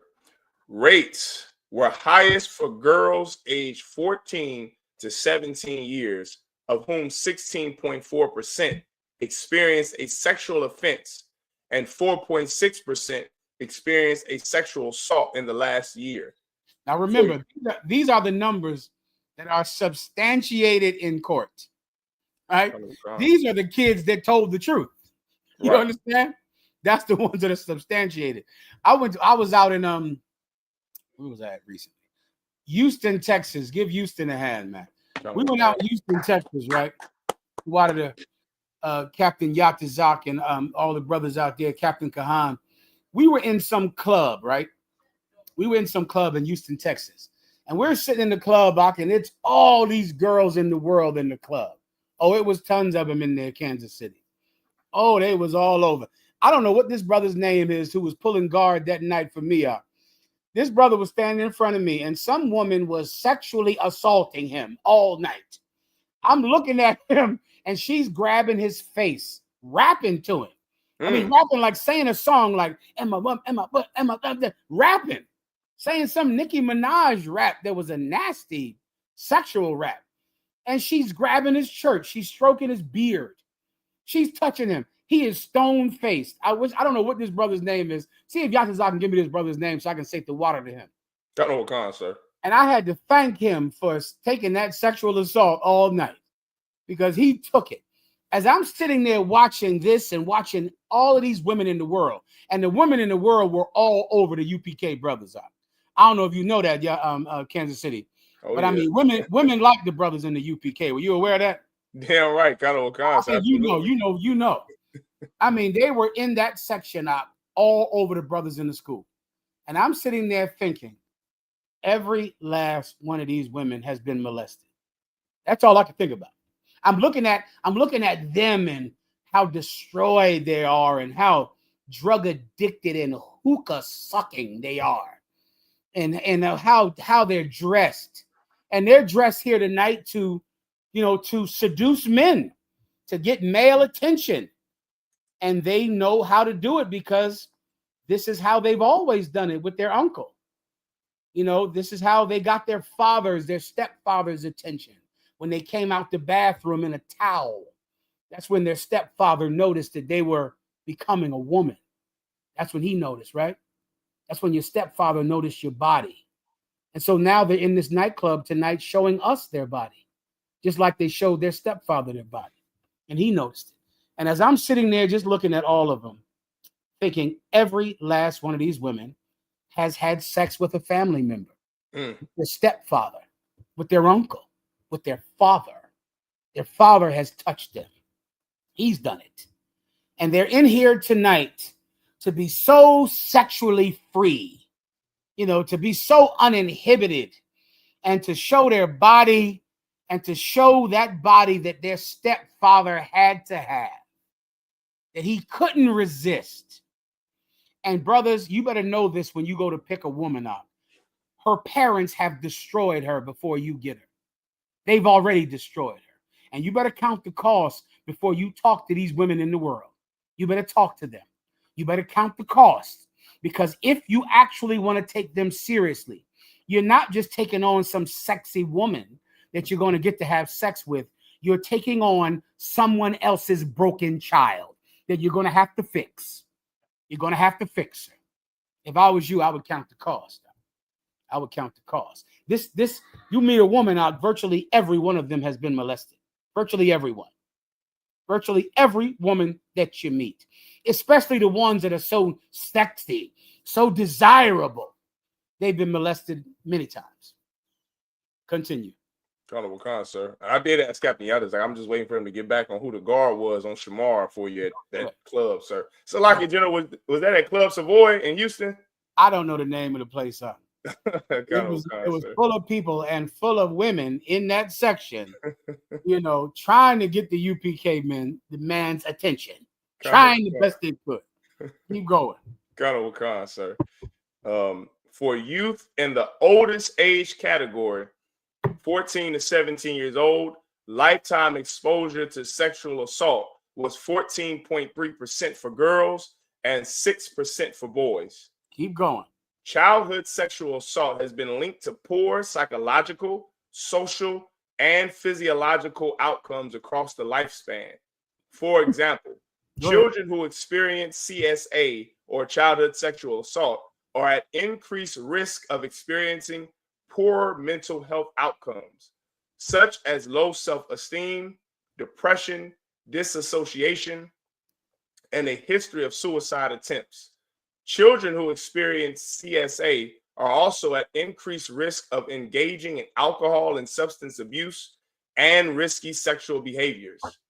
Sexually abused females generally had poor outcomes across a host of additional biopsychological factors, including early onset of puberty, cognitive deficits, hypothalamic pituitary adrenal attenuation, asymmetrical stress responses, high rates of obesity, more major illnesses, and healthcare utilization, lower educational. Let me just make it simple for the people out there. Being molested changes you physiologically, meaning it's going to make you go into puberty early. It's going to cause you to be obese. It's going to change your body. Your whole makeup is going to change because of the trauma that you've been through. It will rule your life. It will rule everything about your life. You're going to be wondering why you can't lose weight, why you gain weight. It's because you were molested. You're going to be wondering why you went into puberty so early. Why are your periods irregular? It's because of childhood trauma. This is from the doctors. They've researched this. It changes your biology to go through childhood trauma. Don't you understand? If any parent cared about you, they wouldn't do this to you. They wouldn't allow this to happen to you. They don't love you. And here you are basing your entire adulthood on mommy, on daddy, keeping their tradition. You don't even want to come into the truth because some parent who lets you get molested does want you to stay in church. They don't want you to come into the truth. They want you to keep going to church while you have to spend every Christmas dinner across the table from your molester. You listening to them? That's what you're doing. Okay, no problem. If I was you, I'd keep her away from her grandbaby. Right. I'd keep him away from his grandchild. If I was you, continue. That's Let me skip you down to some other stuff. Where you down to the next one? Colonel Khan, sir. You want the video or do you want the article, sir? I want more of these text messages. Are you done reading them yet? Well, this is the end. When so it says self-mutilation, physical and sexual re-victimization, premature. Let's go to that because that way, where are you at right now? Psychology, psychosocial. Colonel Khan, sir. You read that? Yes, sir. Colonel Khan. Stress response. That's another good one. You know what a stress response is, right? So many women you're going to meet out and brothers, they can't handle stress. Like just small stressors, you know, things that really you should be able to handle. Oh God, I can't go through this. Oh, I'm just so stressed out. I'm just so much stress in my life. The reason that you cannot handle stress is because of the childhood trauma that you received. It changed how your body relates to endorphins and chemically how your body gets a stress reaction. So now here you are as an adult, you panic quickly. You get angry so fast. You meet these women out, they get angry so quick and key your car, slash your tires, beat you up, and you're wondering, you think, this bitch is crazy. This bitch is crazy. What made her like that? That's right. Yeah, her parents. You want to be free from child molestation, blame your parents. Blame them. Right. If you're a bad parent, blame the white man. That's right. Blame him. Because that was the first father figure we had that taught us what it was to be a parent. We treat our children the way the white man treated us. So if you're a bad parent, blame the white man and change. If you're a child that had abuse or neglect because of a bad parent, blame the parent so that you don't continue the religious practice or the traditions of that parent. Love your parent, but don't ever become them. Right. Any more? Keep going down from there. Colonel Wakan, sir. So, okay, Colonel Wakan, sir. Hypothalamic pituitary adrenal attenuation, asymmetrical stress responses, high rates of obesity, and so, like, if I may, General, something that you just said was so heavy in the article, that the experts have brought out that you just broke down. That's something I always wondered. It's so heavy that I just thought this over the weekend, being in Texas as well for the cookout. I noticed a sister, not at the cookout, just in the world, and just getting stressed over something small, but she's an adult. She's about 40 years old, and she just couldn't handle a certain situation. And I just thought to myself, like, we're all adults. We should be able to handle stress correctly.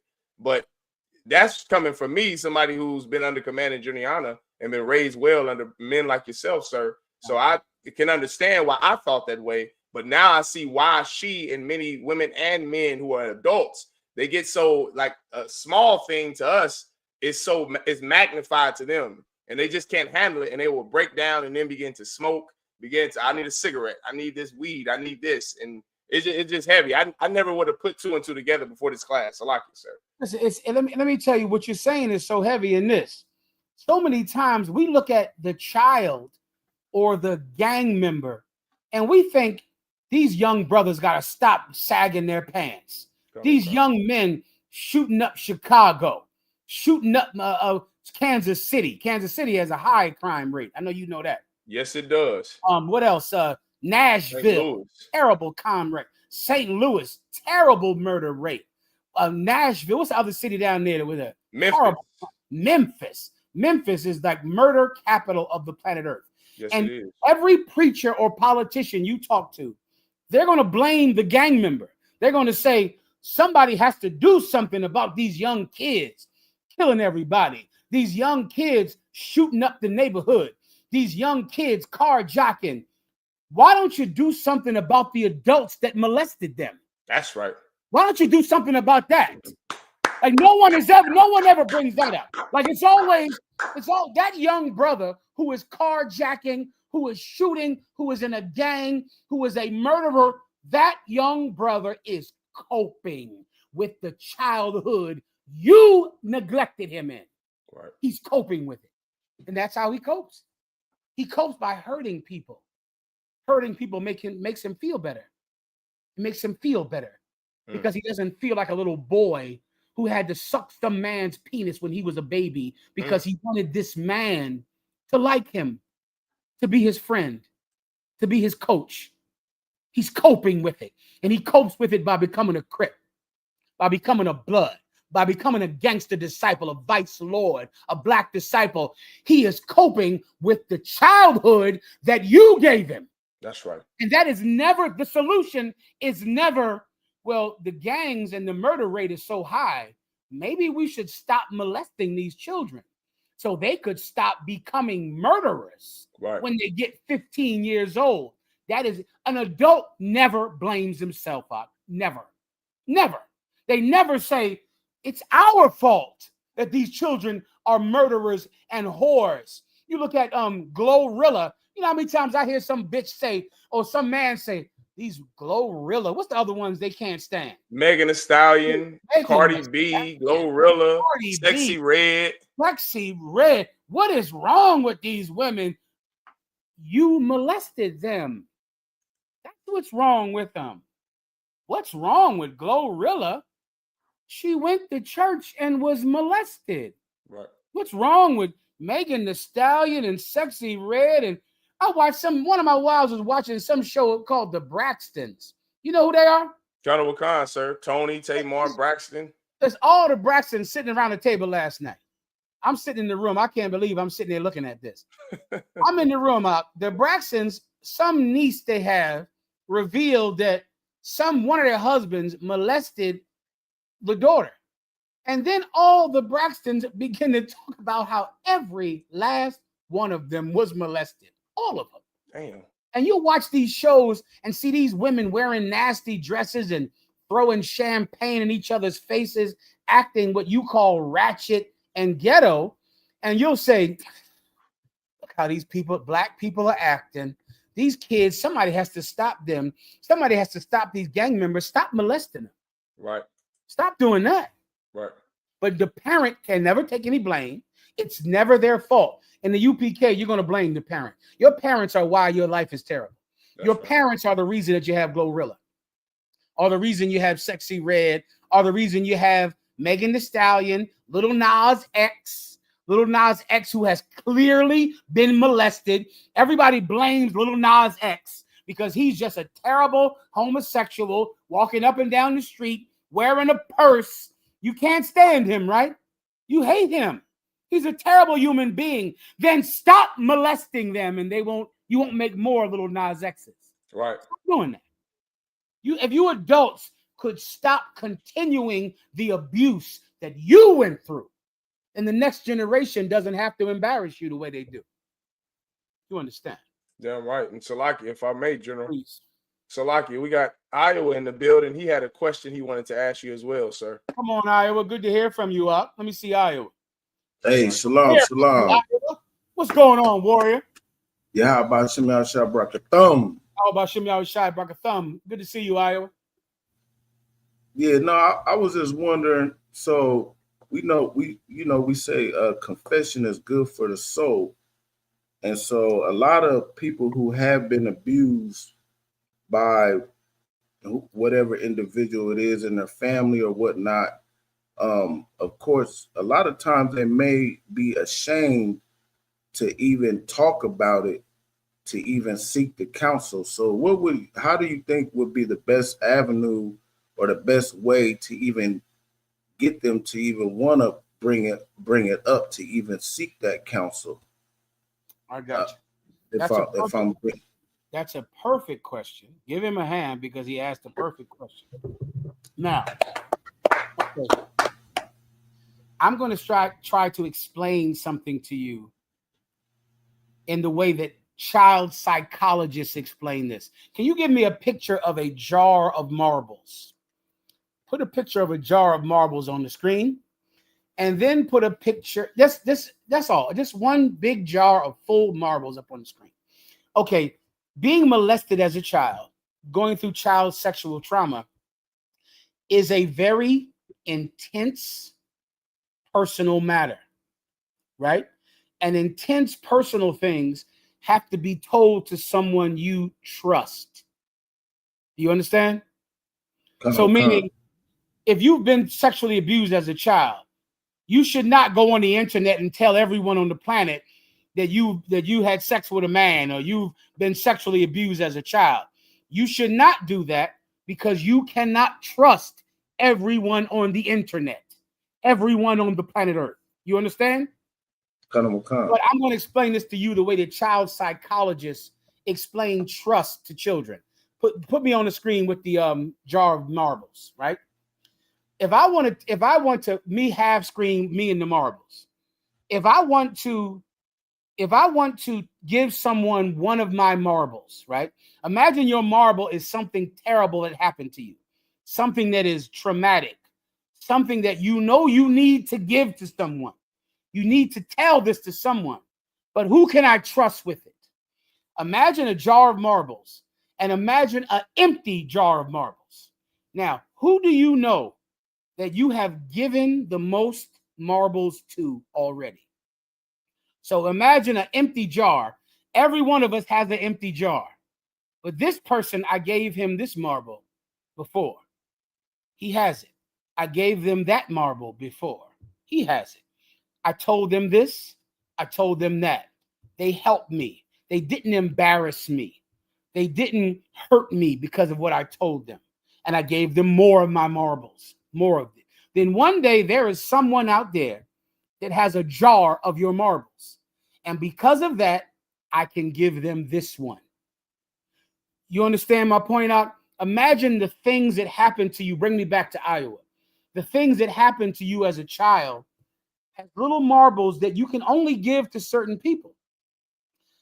If this person has an empty jar, can I give him my marbles? Why? Because they don't have enough marbles that you can trust them with. And what are my marbles?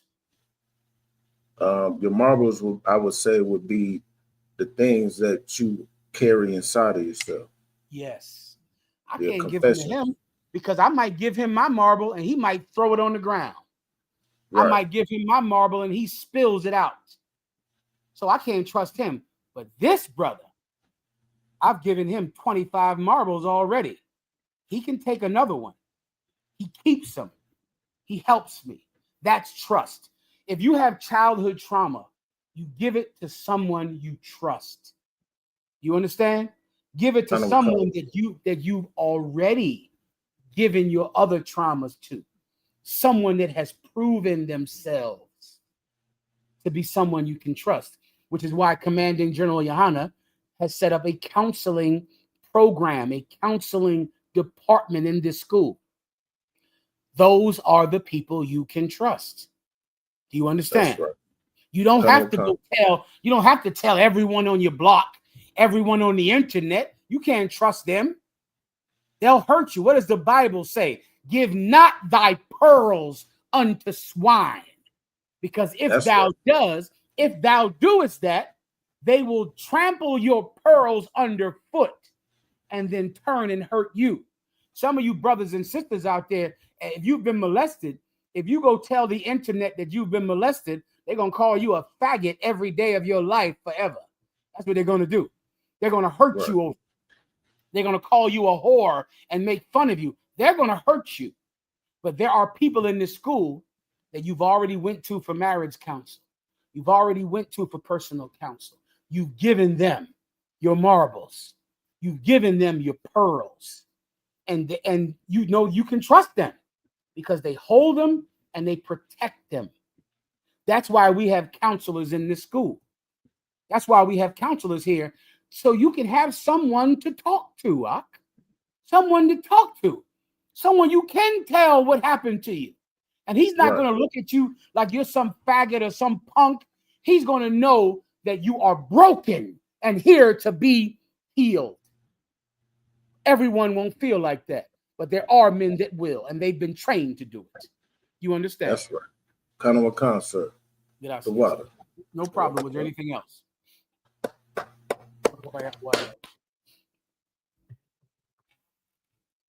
Good to go? So Salaki, I had one more question on here. Someone just asked. Then we can get to the good video. Oh, this is the sister, Mommy Mariam. She asked Salakia, sir, could you also go over the hypersexualization of little boys? Yeah, that's another good one. I think that's in my notes here. Hold on. Let me see. You read all the text messages, right? General. Then let's start. Mommy Mariam, we're going to get to that right now. Let me go into one of these videos, and I'll do it in the video. Give me the one with the little Edomite sitting on the shore, like on the Edomite girl sitting on like a diving board. Colonel Wakan, sir, I got it right here. So what? Go ahead. Colonel Wakan, sir. This is sibling sexual abuse. Facts caregivers should know. Although sibling, is there a part you want me to start at, sir, or do you want me to just read from the top? Whatever you think. Facts about sexual abuse. I think this one is the short one. Go ahead. Colonel Wakan, sir. Here are some facts about sexual abuse between siblings that is important to know. Mm-hmm. Sexual abuse among siblings happens more frequently than most people realize. Mm-hmm. Some research suggests that it is the most common form of sexual. Put me and you on the screen. You just read it. Colonel Wakan. Oh, Salaki, I'm sorry. I didn't realize it was like that. Salaki, right. Sir.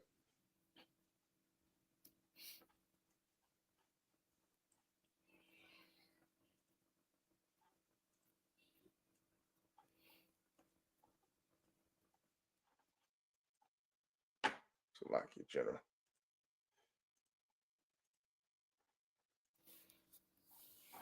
Give me 1 second. Salaki. Take your time. Stinging. Salaki, hold on, General. Salaki, right. Bear with me, sir. No problem. We're good to go. Let me get some shout outs out there to all the brothers and sisters out there in the chat, man. Iowa, Buffalo, out there in Kansas City, the Kansas City 8. We ain't never going to forget that out. The KC 8, give them a hand. Most High in Christ. Heroes, men that have risked their lives for the word of Jesus Christ on this planet out. Well done, Kansas City 8. Good to see you, brother. Most High All Christ, the the other water brothers, general. Captain Godalhar out there in Kansas City. Where is he at? The Godalhar? St. In Louis. He's Captain the Goggle Bar. He's in St. Louis, sir. In St. Louis, all the other brothers of the KC8 heroes, men that risked their lives out for the word of Jesus Christ, men that stood stiffly for the word of God here on this planet right now today. The Kansas City 8. Well done, Akim. Well Most done. High Christ general. Salakia. It's not Right there. I'll take that then. I'll take it just like that. And that's all you sure, got. sir. Positive. Okay, kind of Wakan. Go ahead. You got it. Okay, kind of Wakan. Salakia general. Mhm. Okay, here we go.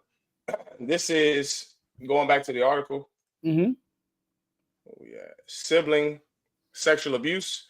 It says that sexual abuse among siblings happens more frequently than most people realize. Some research suggests that it is the most common form of child sexual abuse. Some researchers think this is the biggest one. The biggest one with the most people that have been through it is sibling abuse. Keep going. Colonel Wakan, sir. It is estimated that sexual abuse perpetrated by a sibling may occur up to 3 times as often as sexual abuse by a parent. Keep going. Salakia. Take your time. Sibling sexual abuse is also not limited to certain types of families. It can happen in many different kinds of households. Siblings can be biological, or they may be adopted, foster, stepchildren, or other non-related children residing in the same home. You understand? So that's going into the sister's question earlier about, the siblings and the friends and the people that come over your house. They might be related. They might not be. They might just be kids that are around you a lot. That happens more often than even being molested or harmed by an adult. Let me get straight to the sister's question. Give me Jim Jones. You remember the video I sent you about Jim Jones, and I said this is the good one? Just to get straight to the sister's question. I sent it to you today. It's the one I said use this one for Jim Jones. The sister asked the question, Mommy Mahayaman asked the question about the hypersexualization of men. The sister, that is an absolutely appropriate question and something that is so prevalent. It's something that people think is normal because it's natural. It should not be normal. It is natural and it should not be normal. Men are absolutely hypersexualized. Let me tell you how bad it is, right? If a woman is molested, they're considered victims. If a little girl is molested, if a boy is molested by a woman, it is not even considered a crime. It's considered absolutely natural for a boy to be sexually predarized by a woman. And there are so many women that are sexual predators to little boys. And it's not even considered a crime. No one will even care. If you're a girl and you've been molested, that's a terrible thing. And if it is found out, people will look at you and go, she's a victim of sexual abuse. If you're a boy and a woman sexually molests you, it's considered to be a good thing, to be something you should be proud of, to be something that if you're a real man, you want this to happen to you. I'm going to show you some of these real men that got to have sex with adult women at a very impressionable age. While you're finding it, I'm going to tell you another story. All right? Put it up on the screen. Give me Jim Jones. Do you not have it up? Yes, sir. I got it right here, sir. Put it up on the screen while I'm talking, all right? Colonel Wakan. This is another story. I'll let this play. Go ahead. Put me and Jim Jones up on the screen together. I just don't want these small pictures because it looks like a Zoom meeting as opposed to a class, all right? Put the big pictures up on the screen. Just put me and Jim Jones up there. You got it. Go ahead. Did your mom tell you about sex when you were young? She told me everything about sex. Like She what? told me my My first parents never condoms, taught me that. shit like that. My mom taught me how to kiss when I was younger. What did she tell you to do? She told me how to tongue kiss when I was younger. Like what's the instructions? It wasn't no instructions. She showed me with her mouth. Like she kissed you? It's my mother. No, I'm just asking. Stop. Now I'm going to put it full screen, right? And I want you to look. This is a famous rapper, Jim Jones. And he is going to pause when he says, my mother taught me how to kiss. He's going to pause. And he's going to become a little boy in a moment. You're going to see it because I'm alerting you to it now. He's going to become a little baby boy. My mother taught me how to kiss when I was a boy. And then they're going to say, your mother kissed you? And he says, of course, she's my mother. Do you see? In his mind, this natural thing, because my mother is young and she's a kid, I'm a kid, this natural thing is normal. It's not normal to kiss your mother. It's not normal. It's not. I want you to put it full screen so everyone can see Jim Jones's face, and then play it through until I tell you to stop. Go ahead. So, what did your mom tell you about sex when you were young? She told me everything about sex. Like She told what? me my first condoms, shit like that. My mom taught me how to kiss when I was younger. What did she tell you to do? She told me how to tongue kiss when I was younger. Like what's the instructions? There wasn't no instructions. She showed me with her mouth. Like she kissed you? It's my mother. No, I'm just okay. My parents barely kissed me on the cheek. No, So my mom I just stopped kissing my son on the mouth. She showed me how to tongue kiss when I was younger. Remember, my mom was 17. She's a baby. Look at all the babies that's having babies now. And look how they act with their babies. It's like they have a little sister or a little brother more than they had. Did you think so? What did your mom tell you about sex when you were young? She told me everything about sex. Like what? My first condoms, shit like that. My mom taught me how to kiss when I was younger. What did she tell you to do? She told me how to tongue kiss when I was younger. Like what's the instructions? There wasn't no instructions. She showed me with her mouth. Like she kissed you? It's my mother. No, I'm just okay. I love it. Once again, Jim Jones shouldn't have told the world what happened to him. He needed to tell that to someone that he has given his marbles to, his pearls to. Because in that moment, did you see the pause, Kansas City? My mother taught me how to kiss when I was younger. That pause. Jim Jones, his mother tongue kissed him. She tongue kissed him. But what did Jim Jones do for his mother, which is what you do for your mom, right? You make excuses for them. You see, my mother was young. She was only 17 when she had me. So it wasn't like a mother-daughter. It was more like a brother-sister. So it's normal to tongue kiss your brothers and your sisters, Jim Jones? It's not. It shouldn't be. It shouldn't be normal. This goes into the sexualization of young boys. The sexualization of young boys. You know who Jim Jones grew up to be? A man who grows up to think that women just want sex. Women aren't something you should keep. Women aren't something you should take seriously. Women are something that you should just have sex with. And you see men like this every day. You see men that just can't keep it in their pants, don't you? They can't keep it in their pants. Men that just have to have sex with every woman. Men that don't care about who they have sex with. Men that don't honor sex. Men that don't think that sex is a bond. Men that just think there's a woman out there. She has a short skirt on. She wants sex. I give it to her.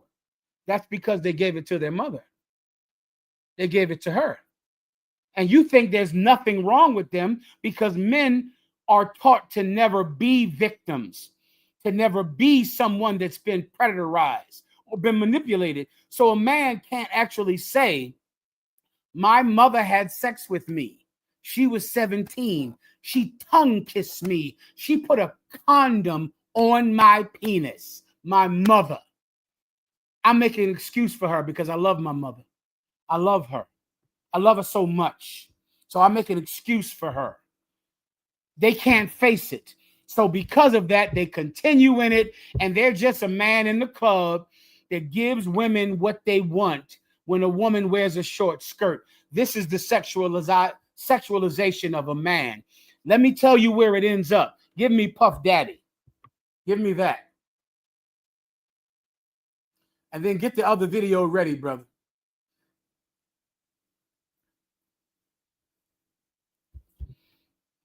Let me tell you who else went through this. Right now, Puff Daddy is sitting in jail for probably the next 10 years if the Lord is not with him. Because Puff Daddy grew up, he went and he paid other men to have sex with his wives. He paid them. He paid different male strippers to come in and have sex with his women. And then when the male strippers would ejaculate, his wife would hold the ejaculation and rub it all over Puff Diddy's chest, because that was how he got sexual release, by watching another man have sex with his women.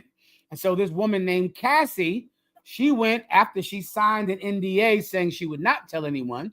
She, of course, told everyone, got $30 million, told everyone.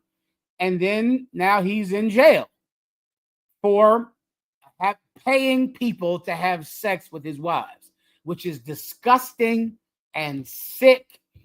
And who should he blame? I'll show you who's to blame for what happened to Puff Daddy. Keep going.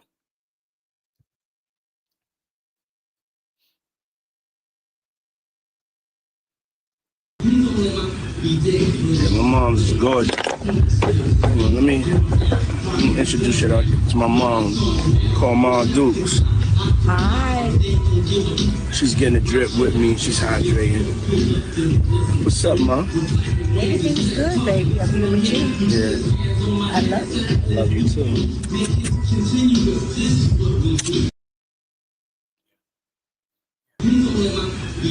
One more time. Yeah, my mom's gorgeous. Well, let me introduce you to my mom, called Mom Dukes. Hi. She's getting a drip with me. She's hydrating. What's up, Mom? Everything's good, baby. I'm here with you. Yeah. I love you. Love you too. One more time.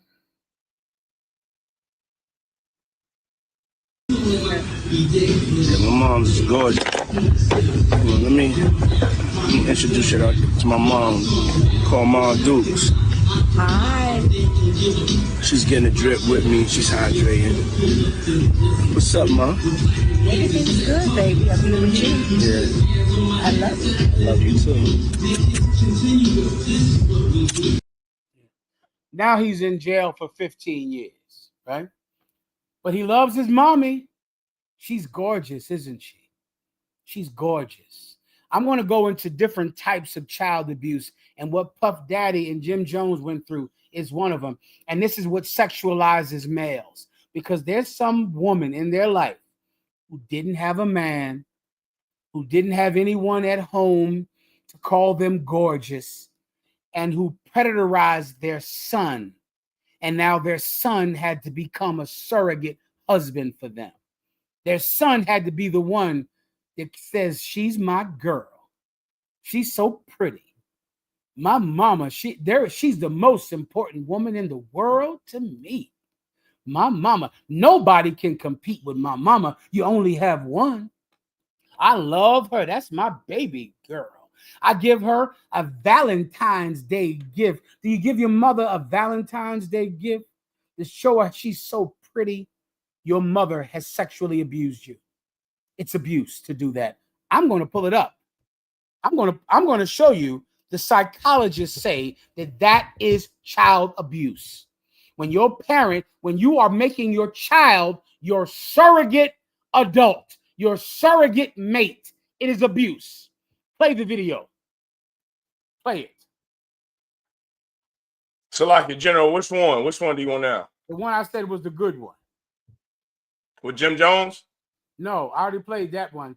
The last one, right under the broad, the white woman on the other one where it's like a green something. Kind of. 4 signs of emotional incest. Kind of. 4 signs of emotional incest. Now you think about all these different forms of abuse. You got the abuse where someone just molests you. Let me give you another story. This piece of garbage that boy, should I even tell you this? Allegedly, I'll give you allegedly. This was this brother. This part is not allegedly. This part is factual. This brother had a daughter, right? He had a daughter. And he believed that his daughter was having sex with boys because boys were calling the house, right? So because of that, he said he had to check to make sure his daughter was still a virgin. And as a father, he believed it was his responsibility to check her vagina. So he made her pull down her pants to look at her vagina to see if her labia were hanging. That's what he told me. He told me that it was his responsibility as a father. And I said, well, brother, how do you think by looking at your daughter's vagina, you would be able to tell that she was sexually active? He said, you know, if it was hanging, if it was fat. And I said, so you would look at her vagina and see if it was hanging. And if it was hanging, that meant she had sex. Now, the daughter already told me that he touched her vagina to see if the hole was tight, in her words. She told me that already. So I said, your daughter said you touched her vagina to see if it was tight. He said, no, sir, I wouldn't do that. I just wanted to see if it was hanging, if it was fat. I said, and that would tell you whether or not she had sex. If her vagina was fat and hanging, he said, yeah. And then she told me that he would make her twerk. He would make her twerk for him. And he would put money in her panties and she would twerk for him as a child, 13, 14 years old. And this brother told me this and confessed to this. He said that. He said he never put his finger in the vagina, but he did make her take down her panties to look at her vagina to make sure that it was not hanging or fat. Allegedly, I told him to come down to the cookout, and allegedly I was going to harm him. Of course, I would never do anything like that. But he did not show up because he believed that I was going to harm him. And allegedly, he believed that that was the reason that I told him to come down to the cookout. Of course, I would never do anything like that, right? But he didn't come, right? And that's for the best that he didn't come. I've never seen him again. I've counseled his daughter and his wife, and I pray that the Lord be with them. But I began to talk to him, and he had a rape case. This same brother I'm talking about, he had a rape case with him and his father, allegedly raped a girl that I went and researched and found out about it. Him and his father. And of course, once I saw that, I knew where this comes from. That his father was someone that would buy him prostitutes to make him a real man. Was your father like that? Your father went out and bought you a whore, bought you a prostitute. So you go in there, man, get your dick wet. Go in there and do it. Go in there, man. You ain't no faggot, are you? Go in there and get your dick wet and have sex with some whore. And then him and his father went and had a threesome with some girl, and they all got arrested for it. Allegedly, that didn't happen. The girl was willing to do it, according to him. I would like him to come to a barbecue. Now, if he could just come to talk to me, I'd appreciate that. Everybody understands. All right. You there, Kansas City? Ghana Wakan, so I'm here. All right. Let's play the video. Ghana Wakan, sir.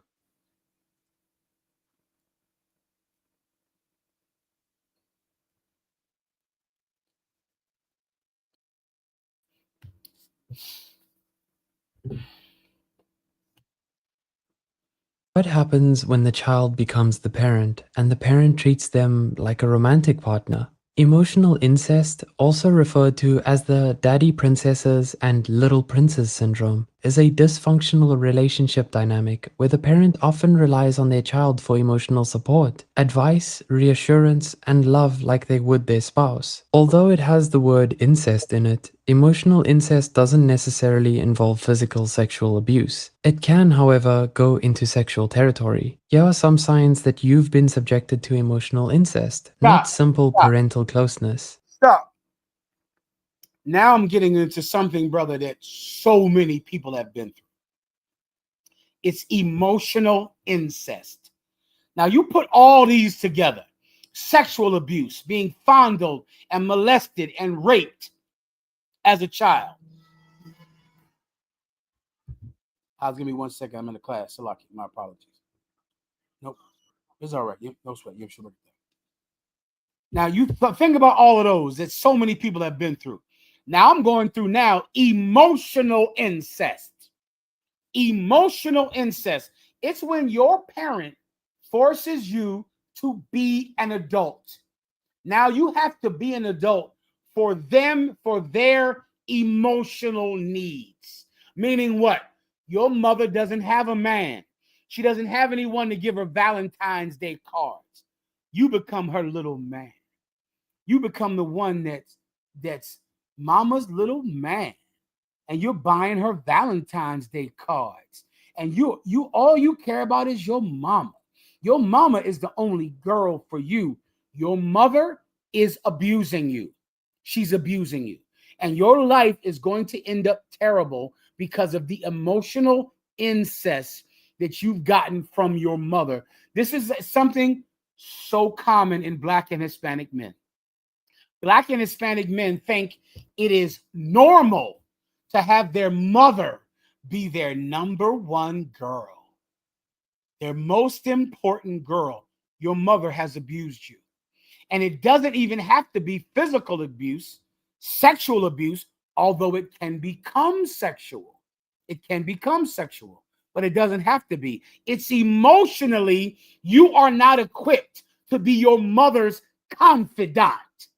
You're not equipped to be your mother's emotional crutch. So many of you women out there, your mother went to you whenever she had a bad relationship, whenever your mother had her heart broken by some man. Now you got to sit and hear your mother complain about some man and complain about her relationship to her daughter. You're a child, but you got to sit there and hear about all of your mother's sexual history and hear about how your mother's relationship went bad, because parents, bad parents, don't, to them, you are just a thing that fell out of their vagina. That's all you are. You're something for them to use. You're theirs. I'm always very careful when everyone says, my baby, my baby, my baby, mine, mine. And every time I hear it, I'm scared to wonder, if they're yours so much, what did you use them for? Because they're yours.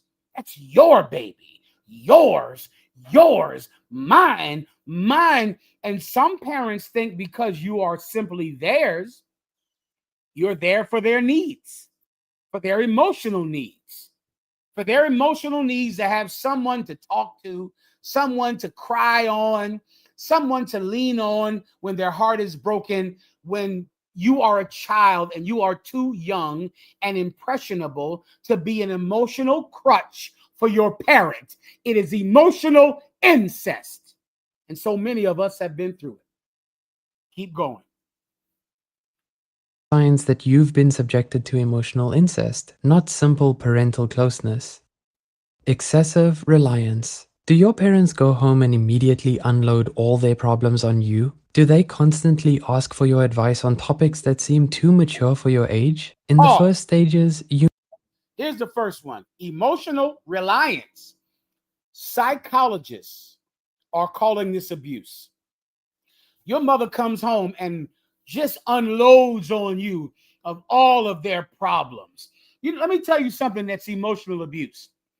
Do your children know that you don't have enough money, that the bills are late, that you don't have any money? Do your children know about the bills? Let me give you what's emotional abuse. Hey, mommy, can I have some McDonald's? Do you have McDonald's money? Do you have McDonald's money? I ain't got no money for no McDonald's. Bitch, she's 7. She doesn't understand the concept of money. Why are you putting a financial reliance on a 7-year-old child who wants a fucking Happy Meal? Does this child need to know that you got bills to pay? I ain't got no McDonald's money. Can you pay? You got money for McDonald's? Yeah, bitch, I'm 7. I got McDonald's money. I got a job down there at the damn at the Walmart. I'm 7. That is going to destroy that child because the child is too young to understand the concept of money, of bills. That the child doesn't know. You know what you could do? If your child asks for McDonald's, you could just say, baby, maybe another day. Baby, not today. We can't go to McDonald's today. We'll go another day. You know, you could just tell your child that. Why are you making your child aware of your financial difficulties when the child cannot help you? And so many of you, when you hear your mother say, do you have McDonald's money? You know what you do when you get 13? You go hit the streets to get some McDonald's money. That's what you're going to go do. You're going to hit the block. You're going to go to the strip club. You're going to sell your ass or sell drugs to get McDonald's money. Because since you were 7 years old, your mother has unloaded problems on you that are too young for a child to understand. Child psychologists call this emotional incest. Not me. Child psychologists call it emotional incest when you unload your problems on a young, impressionable child who cannot handle adult problems or adult subjects. Keep going. You may feel empowered and proud that you're being treated like an adult. That is until you realize that you can no longer do your normal activities because your parent has become wholly emotionally reliant on you. This psychological inappropriateness, according to the FHE health writer Christina Robdova, is the definition of the term emotional incest or covert incest. Stop. Envy. Stop. Oh my God. Covert incest. If you had a mother that would just give you adult topics, we ain't got no money for that. You got a job? You gonna get a job? My boyfriend, I mean, he just leave me. He won't even call me. Can you imagine that? He said that he was gonna be your new daddy, and he don't even come over here and see us anymore. Bitch, I'm 12. I don't understand any of this. In the beginning, you might feel like I'm an adult. My mother is relying on me. I'm going to be there for my mother. I'm the man of the house now. That's what you feel like, right? You feel like you're the man now, right? Or you feel like I'm my mama's best friend. If you're a girl, you say, well, me and my mom are best friends. She comes and tells me about her problems with her man, about her problems at work. She comes and tells me. In the beginning, you feel like you're an adult, which is what sexual abuse does to you. The same thing. When you're having sex at a young age, you feel like an adult because you're doing something that only adults do. So you like it in the beginning because it makes you feel like an adult until you realize that it's hurting you. It's destroying you. It's too much for you. That, by definition, is emotional incest. So if you have ever told your child, you got McDonald's money, you got a job, if you've ever complained to your child about your relationships, relied on your child about problems you have, adult problems, you have committed emotional incest with your child by definition. By definition. That's step 1. Now give me step 2. We got 4 steps. What do you say? Say Having right. an emotional incest type of relationship with your parent shows when they demand your utmost loyalty. According to mental health writer rewind that. Courtney Rewind that again. Teloian, they may display this type of Rewind relationship, that. emotional Rewind back. incest or covert incest. Right there. Envy. Having an emotional incest type of relationship with your parent shows when they demand your utmost loyalty. According to mental health writer Courtney Teloian, they may display excessive jealousy when you spend time away from them. This may show when you spend time with your other parent, your friends, or simply time alone. This can stifle your growth as a child and as an individual. Rewind again. Rewind Neglect. again. I'm sorry. This may show when you Two again. envy. Envy. Having That's an what emotional wait, slow this down. Envy. Here's step 1. Step 1 is when your mother unloads adult problems on you when you're young. Step 2 is envy. You know what envy is? When your mother sees you being around other people, having friends, or going to your father's house, going over to see your father, and your mother feels like you're betraying her. You're betraying her because you love your father. He ain't did nothing for you. What did he do for you? Your mother is envious of other relationships. You're not allowed to get a woman. You're not allowed to love your other parent.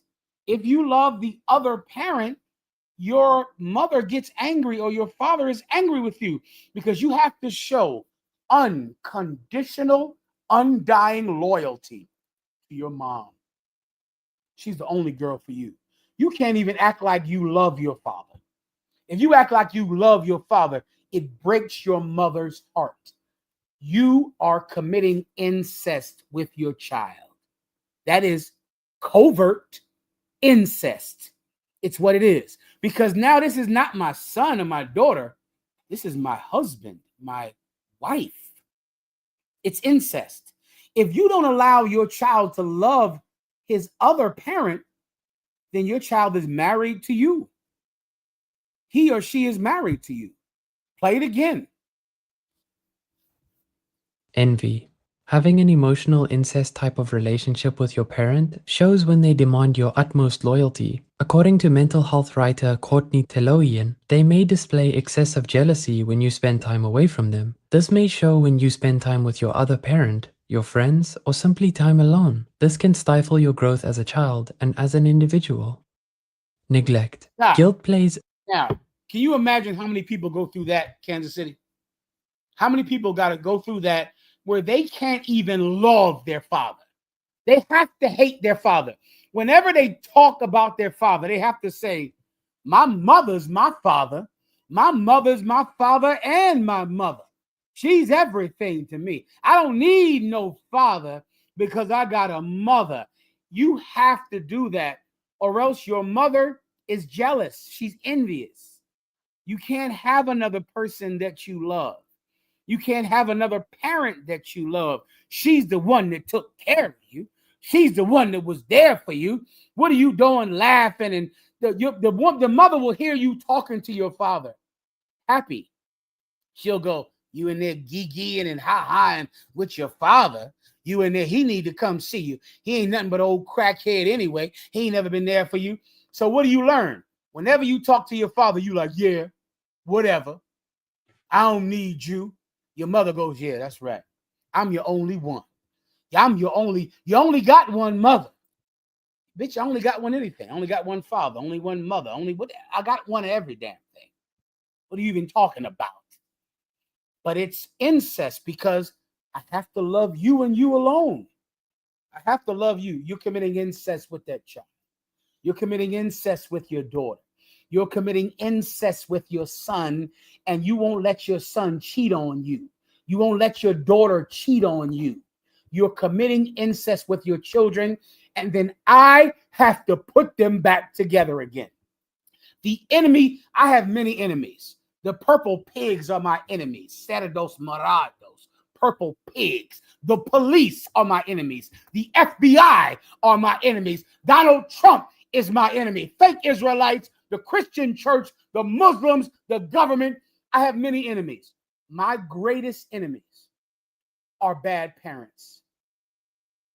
I don't have a greater enemy than terrible parents because my entire life for the last 25 years is fixing what some terrible parent broke. The minute you realize that, you could be born again. You could be born again. Continue.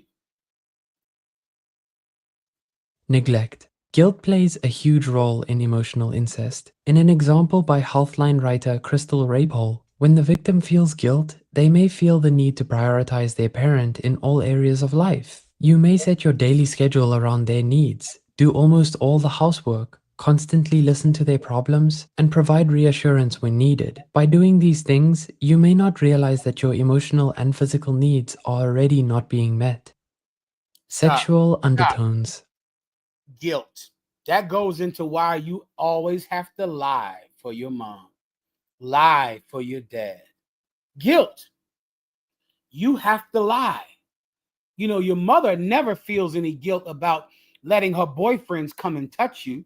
Your stepfather never feels any guilt about abusing you because you're a child and that's what you're for. You're just to be used. But you are going to feel so guilty about telling the truth. So guilty. And they use that guilt and it stunts your growth as a person. You cannot grow because your entire life is feeling guilty about ever making your parents accountable. Your parents are the reason that your life is destroyed. It's their fault. You can realize this and not hate them. But the realization of this will make sure that you discontinue the influence that they have on your life. Now give me step 4. Sexual what? Although Sexual undertones. Undertones. That's important. Keep going. Sexual undertones. Although emotional incest doesn't involve explicit sex, mental health writer Courtney Teloyan states that it can go towards sexual territory when your parent constantly invades your privacy, talks about their sexual experiences, spends time with you in the nude, comments about your body in sexual ways, and more. Please talk to a trusted individual or seek. Does your mother walk around the house flopping them floppy titties all around the house? In a bra and naked all the time? Huh? Walk around naked. Does your mother go to the bathroom with the door open? With the door open. So you talking to your mother, she on the toilet, naked on the toilet. She walk around the whole house absolutely naked. That is emotional incest, according to child psychiatrists. I'm going to play it one more time so you can get it in your head. Play it again. Talks about their sexual experiences, spends time with you in the nude, comments about your body in sexual ways, and more. Talks to you about their sexual experiences. Do you know all about your mother's sexual experiences? Another sister told me she's watching TV. She's watching TV as a little girl, watching TV. Her mother with her boyfriend of the moment is on the couch. Her mother and her boyfriend begin to have sex right behind her on the couch while she's in the room. And they tell her, they say, oh, go keep watching TV, baby. Keep watching TV. And have sex in front of this baby while she's on the floor, which breaks her as a human. And then Commandant General Johanna puts her back together again. I pray you understand. O tu entendimiento. Puts her back together again. Well, that is incest. That is a mother that wants the child to know about her sex life. The mother comes home, talks to you about her boyfriends, about her sexual experiences. Does the mother walk around you naked? I just read that. I just heard it. Does the mother walk around you with her breast all out, naked, walking all around you all the time? Do you think this mother doesn't know that being naked is a private thing?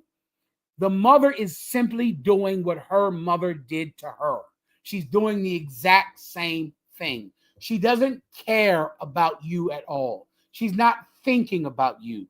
You are something that fell out of her pussy. That's all you are. You're nothing else to her. So because of that, she walks around the house naked, not caring that this might cause you to not understand what private and public is, or to have a sexual dysfunction in your mind. She doesn't think about it at all. She's comfortable. She's comfortable doing it. She wants to do it. And you don't matter. And now you have to be put back together again. Play that one more time, and I'm going to allow it to finish this time. Go ahead. States that it can go towards sexual territory when your parent constantly invades your privacy, talks about their sexual experiences, spends time with you in the nude, comments about your body in sexual ways, and more. Please talk to a trusted individual or seek professional. You got some parent, some father that's saying, oh, your titty's getting big. You getting some hips, girl. You got some stepfather talking about your body, talking about Oh, you getting some big breasts. You getting some hips. What? What did you say? Call me and tell me if that's happening to y'all. Call me out there, kids. Put my phone number on every motherfucking refrigerator. Every last one. Every refrigerator in this school. I want my phone number up on the refrigerator so those kids can call and tell me that you said you getting some big titties. You getting some hips. You looking like a woman. Call me on the phone. We can discuss it. We can talk about it. I can have a discussion with him. It's no big deal. But why does it have to be a big deal? Just call me about it. So let's make a phone call. Let's discuss these things. All right. So now you understand what's happening here. You have to stop doing this. You can't do things like this. This is incest. These things are not allowed in the Israelite school of UPK. All right. Keep playing. Help if you relate to these signs, as it could potentially lead to physical sexual abuse. If you've read the manga Chi no Wadachi with the English title Blood on the Tracks, you probably have a good idea of what extreme emotional incest looks like. Spoiler ahead, if you haven't read it, skip ahead to the timestamp indicated. This psychological horror thriller manga depicts an overprotective mom who goes to horrific lengths to protect her son and keep him by her side. She invades his privacy, forces him to talk about intimate details, and kisses him in a non-familial manner. The son develops a speech impediment, which is a common result of emotional abuse. Due to a lack of research and criteria, a 2021 study from Turkey created the Childhood Emotional Incest Scale, CEIS, to help assess adults' experience of childhood emotional incest. It is divided into two sections, the first one about parental treatment and the second one about unsatisfactory childhood. Emotional incest may happen due to numerous reasons. According to Healthline writer Crystal Rapol, it may be a result of fractured family dynamics, learned parenting styles, and cultural and social economic factors. For example, everybody understand that the parents break up. So because your mother and father are not together, now you become your mother's husband, your mother's boyfriend. Your mother learned this from a child. Your father learned this from his father. So that's why he does this to you, because he learned this behavior. Or it's cultural.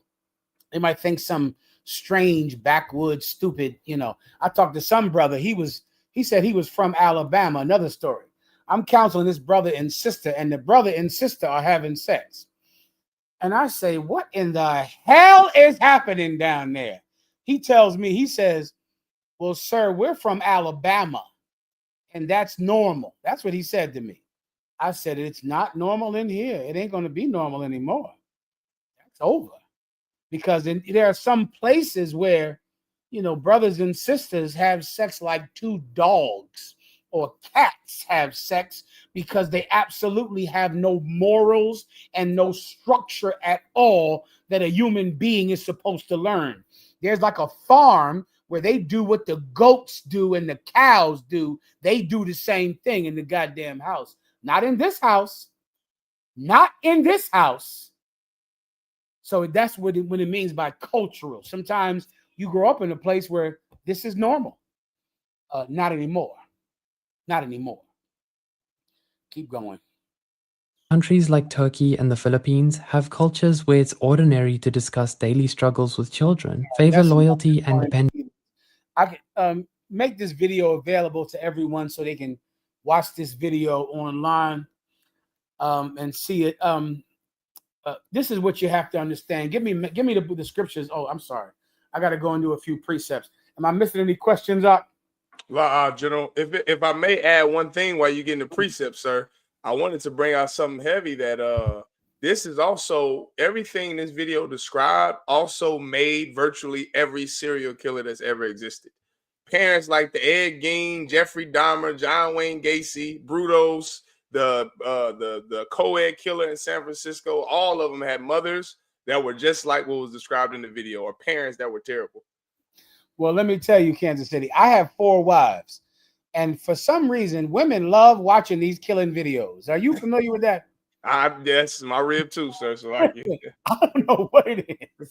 But my 4 wives sit around together and watch these 4 videos like it is entertaining. And that's how I even have heard of what you're talking about, Ed Gee, because they love women for some reason love watching these videos. And what you're saying is true, that these type of parents create serial killers. They also create R. Kelly, who was molested by a woman. They also create Puff Daddy, who was molested by his mother. They create the worst people that you're looking at, and you hate these people. These child molesters, these bad parents create Crips and Bloods and gangster disciples and vice lords and carjackers and people that steal little old ladies' purses. They create people, children that you think are the problem, that you want the police to stop. They create these people, and the kids are considered to be the problem, but the parents go unpunished. You understand? That's right, Colonel Khan, sir. No entiendes. All right. Let me give you a few precepts. There's no questions, right? General. Let me give you a few precepts if you could. Give me Leviticus, the 18th chapter. Now I'll show you all of this in the Bible with your permission, all right? Leviticus 18:7. If anyone has a question, please, I'll answer it for you, all right?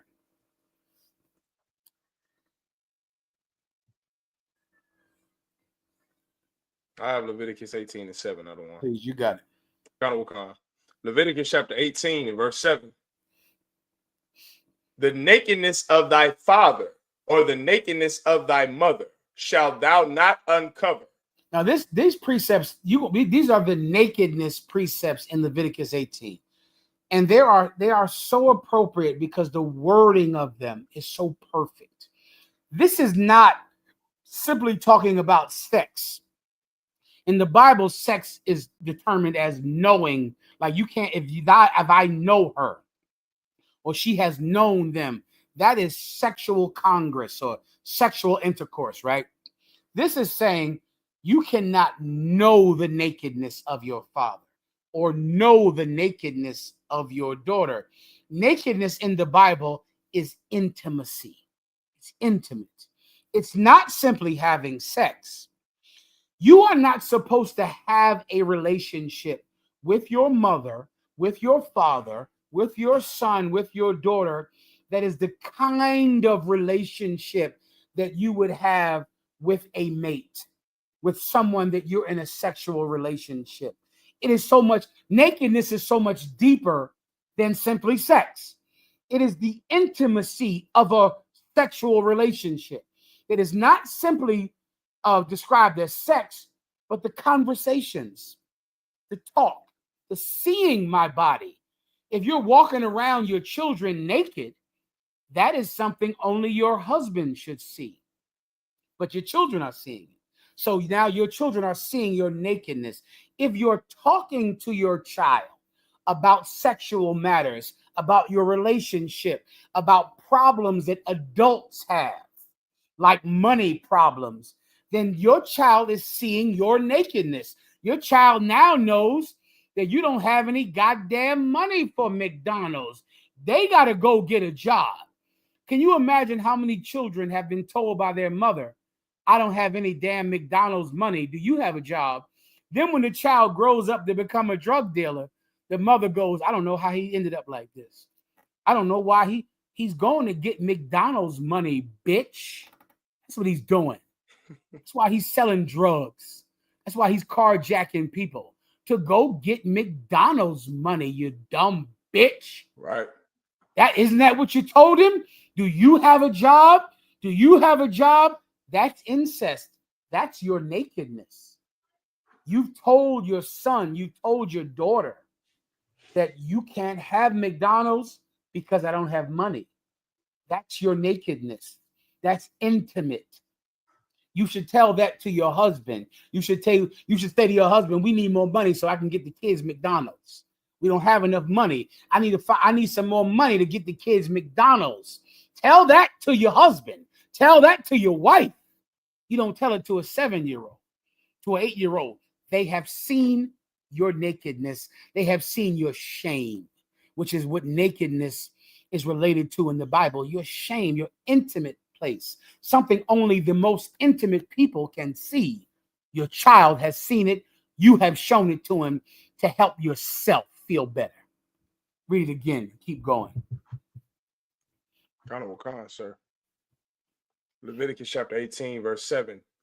The nakedness of thy daughter or the nakedness of thy mother shalt thou not uncover. She is thy mother. Thou shalt not uncover her nakedness. The nakedness of thy mother and thy daughter. Let me give you another thing you better watch out for. You got a door that's shut in your house to your bedroom door, you girls especially. And some parent says, we don't keep no doors shut around this house. You got your door locked? What is your door locked for? We don't keep any doors locked around you. Why does your mother and your father need to get in your bedroom? For what? The girl is naked in there, you nasty motherfucker. I'll put my number on the refrigerator. Why can't your daughter shut the door of the bedroom? Why can't they just shut the door? Are you familiar with this, Kansas City? Yeah, unfortunately, kind of Wakan, General. The girl shuts her door. All of a sudden, boom, the mother kicks in the door. We don't keep no doors shut around this house. So the girl can't take off her clothes. There's no private place for a little girl to get naked, to get her clothes on, because she can't be naked in private. Because if she shuts and locks her door, you got to kick the door in. Are you telling this child that she has to be naked in front of you? She can't hide her nakedness. She can't shut a door and lock it.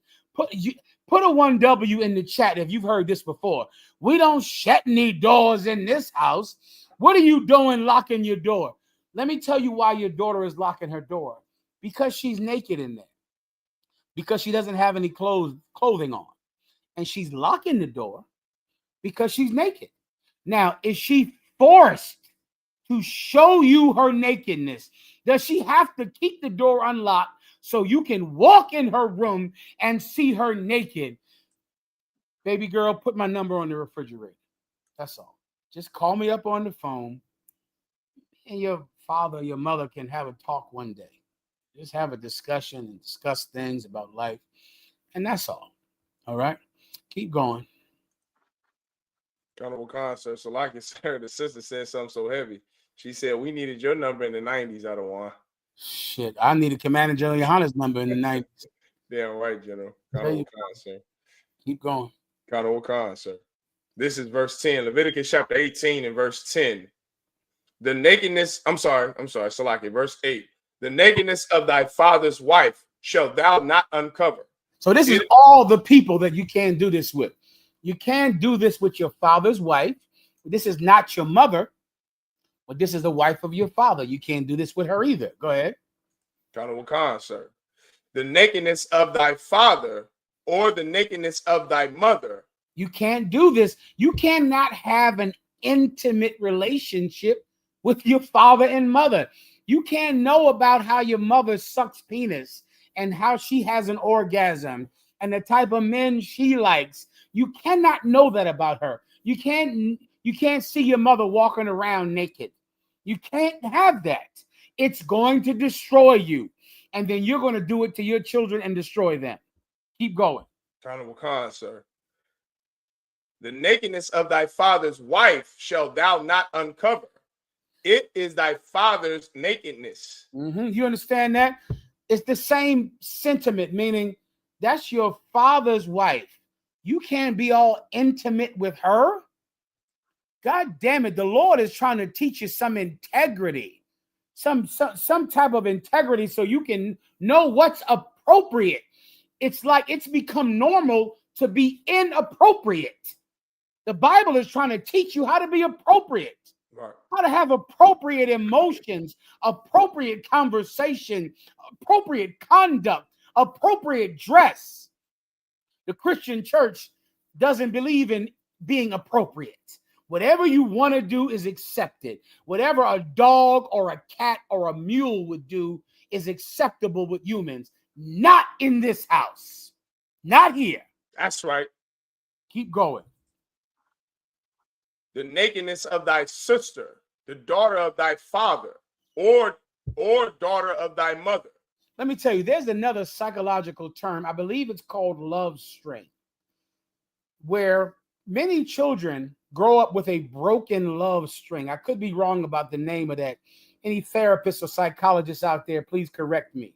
But it's when a child learns how to love in each appropriate occasion, meaning I love people. I love my brother. I love my mother. I love my wife. But there is an appropriate way to love your mother that's different than how you love your siblings. And it's a different way than I love my companion, my wife, or my husband. There are so many families where they have a broken love string. They don't know the difference between this is how I love my mother, this is how I love my husband, this is how I love my sibling. There is no difference. They're like animals. So if you love someone, you instantly become a sexual product to them. You become someone that pleases them sexually because you don't know how to love your brother and not have sex with your brother. You don't know how to love your mother and not have a sexual relationship with your brother. That's why lesbianism has become so prevalent in the Black and Hispanic community. Why? Because you are taking a girl and you're sending her to college, and she's going to have a friend in college. But that girl does not know how to have a friend and not have sex. Because the minute that this girl feels, I love this friend, this is my best friend, she's going to have sex with her girlfriend because she does not understand that there is a way you love a friend and there's a way that you love a boyfriend, and it's different. She does not know it at all. Can I give you a terrible story? There was this woman, she was in college, and she had been molested so many times and had sex with her stepfather so many times. And she got a Rottweiler dog. Do you see where this is going, Kansas City? Unfortunately, kind of what kind, General. And she was petting this Rottweiler dog, and this Rottweiler dog turned over on his stomach to be scratched. And she's scratching the Rottweiler dog's stomach. And the Rottweiler dog was laying on his back enjoying the stomach scratches. And she saw the Rottweiler penis. And she went down and sucked the dog's penis. Because in her mind, she doesn't know the difference. She sucked her stepfather's penis. She sucked her sibling's penis. She doesn't know the difference. She sucked the Rottweiler's penis, and that Rottweiler bit the shit out of that girl. Here I am laughing again. I shouldn't be laughing. I got to stop laughing, Kansas City. God damn, you should have told me to not laugh. Salakia, General. That's what she gets. Salakia, sir. She came to me. She said she hated that dog after that. Good night, sir. Salakia. She said she hated that dog. I said, that's what you get, you nasty bitch. I'm sorry. I apologize. I should not have laughed at that. I'm trying to get right. Lord have mercy. I got to go. All right. Keep going, please. God,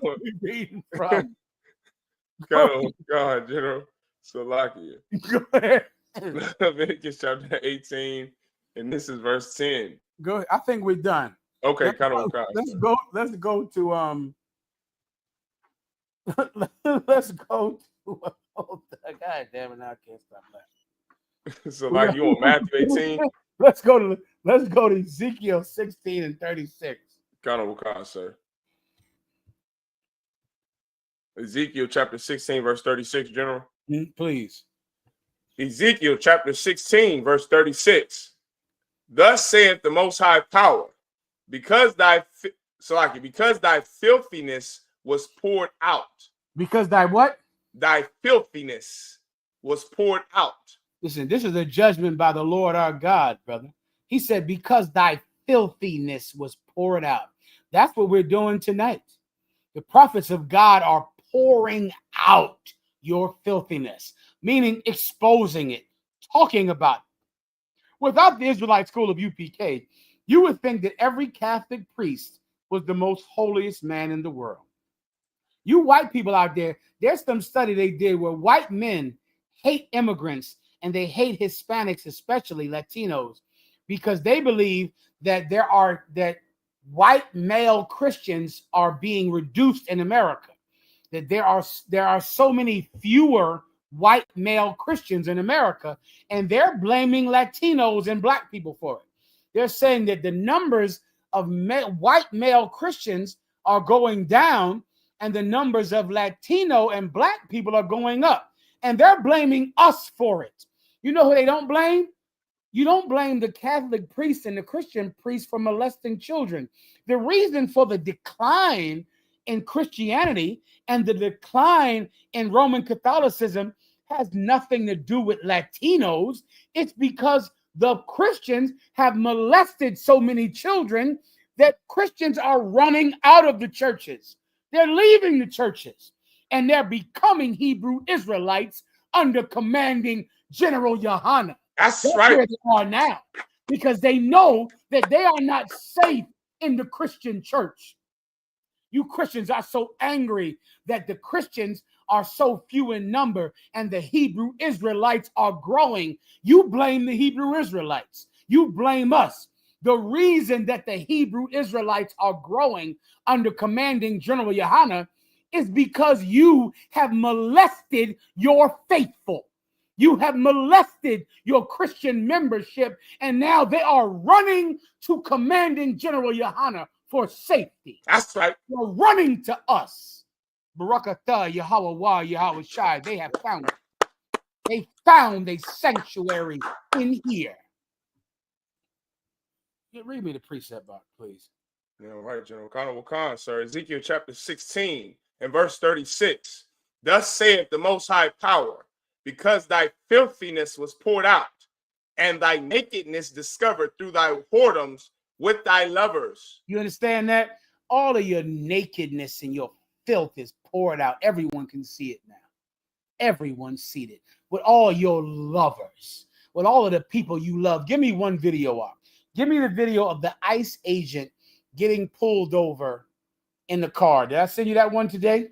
General, you didn't send me this one. Oh, boy. Listen, I got to talk. The brothers can put it on here after they edit the class. There's an ICE agent that got pulled over for a DUI, driving while drunk.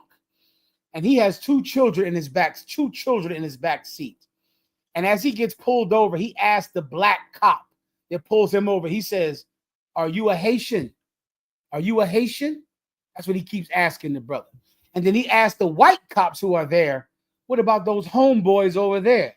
Why aren't you messing with them, those homeboys?" And this white ICE agent is so angry, and he's fighting the police officers who are trying to arrest him for DUI. And everyone that sees this video can clearly see that he is a racist who hates black people, who is angry and hateful of Haitians, and is wondering why even a white man would be pulled over when you could be harassing black homeboys and you could be harassing Haitians. And they know that this white man hates Haitians and he hates black people. But you know somebody who they don't realize he hates. They don't even see it in the video that he hates. He hates his own two children who are sitting in the back seat of a car while he's driving drunk. He hates them too. He hates them. And we have learned this kind of treatment from our oppressor. We've learned to look at our children like they are nothing, like they're garbage, and they're just tools for our pleasure. That's all children are. Children are something that, you know, he's fighting to get in the car. You should see him up. Put this video in the edit. When they're trying to arrest him, he's saying, "Where are my kids? Where are my kids? What are you going to do with my kids?" Oh, he's fighting because he doesn't want to get arrested, because he's afraid of what will happen to his children when he gets arrested.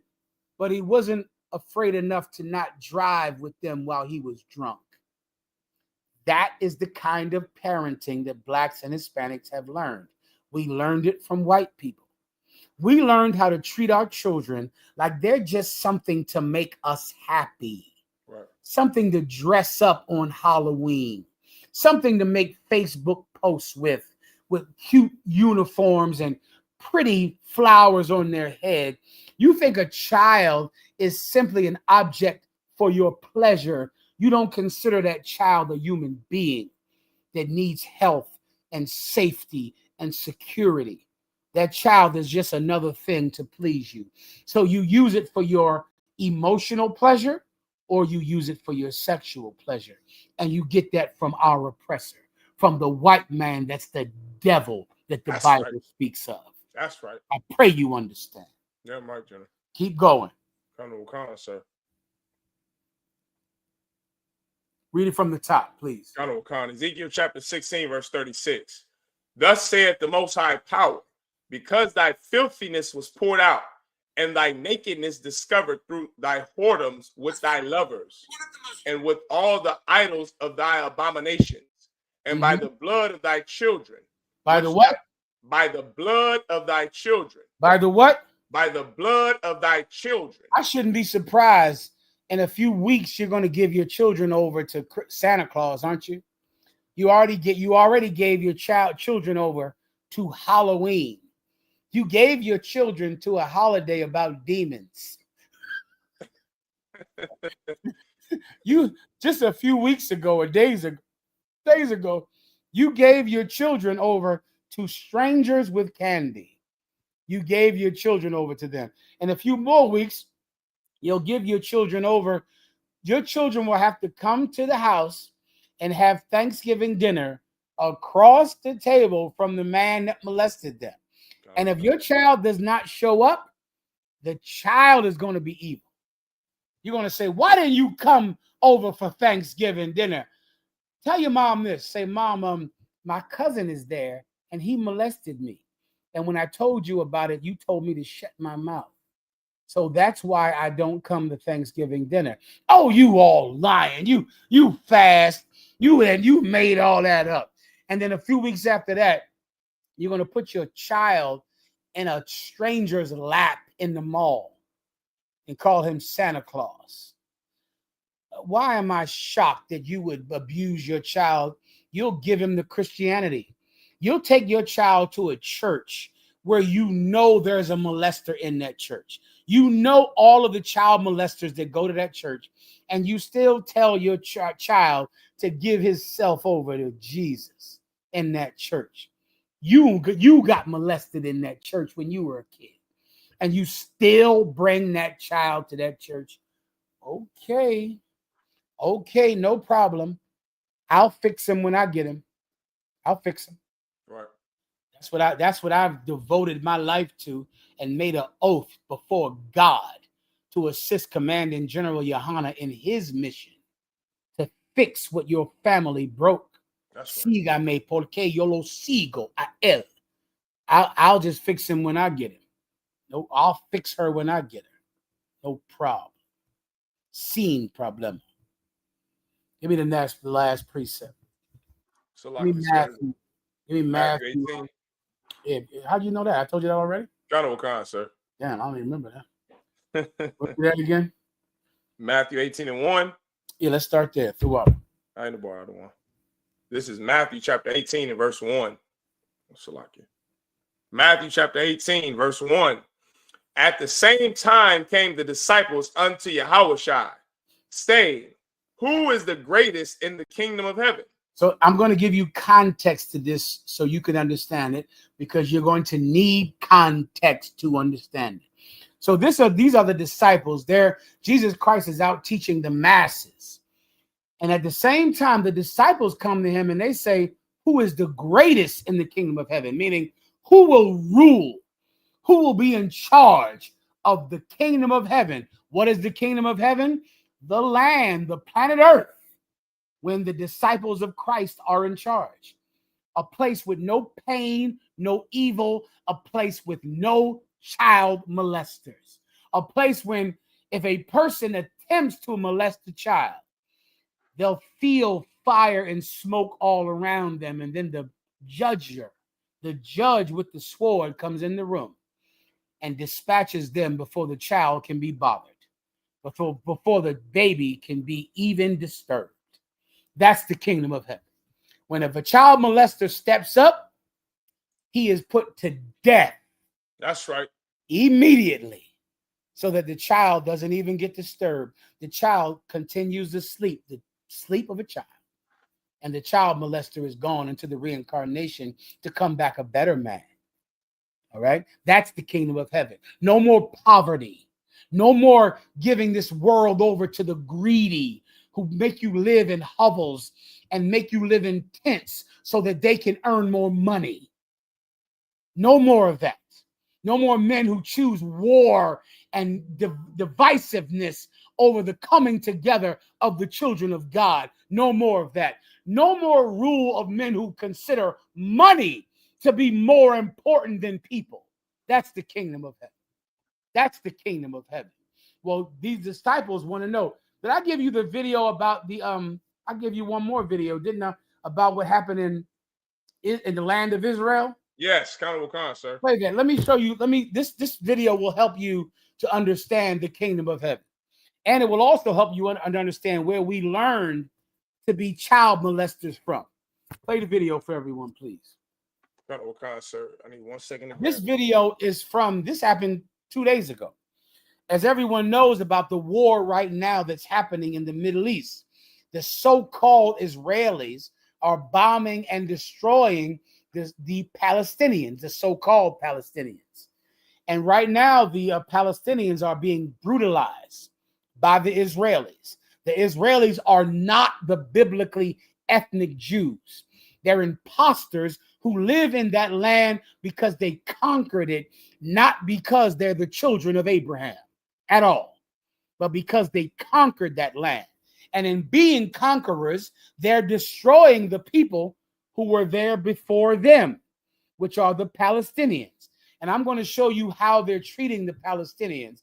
And it might be very familiar to what happened in your home. You have it? Kind of Wakan. Give me 2 more seconds, General. I'm pulling it up now. No problem. With that, do I have any other questions online while the brother is finding the video? One. You have one question, sir. Let me hear it. Kind of Wakan, sir.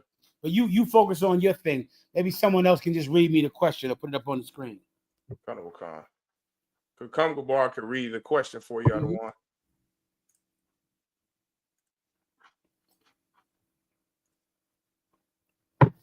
I'm ready, Kakam Gabar, whenever you're ready up.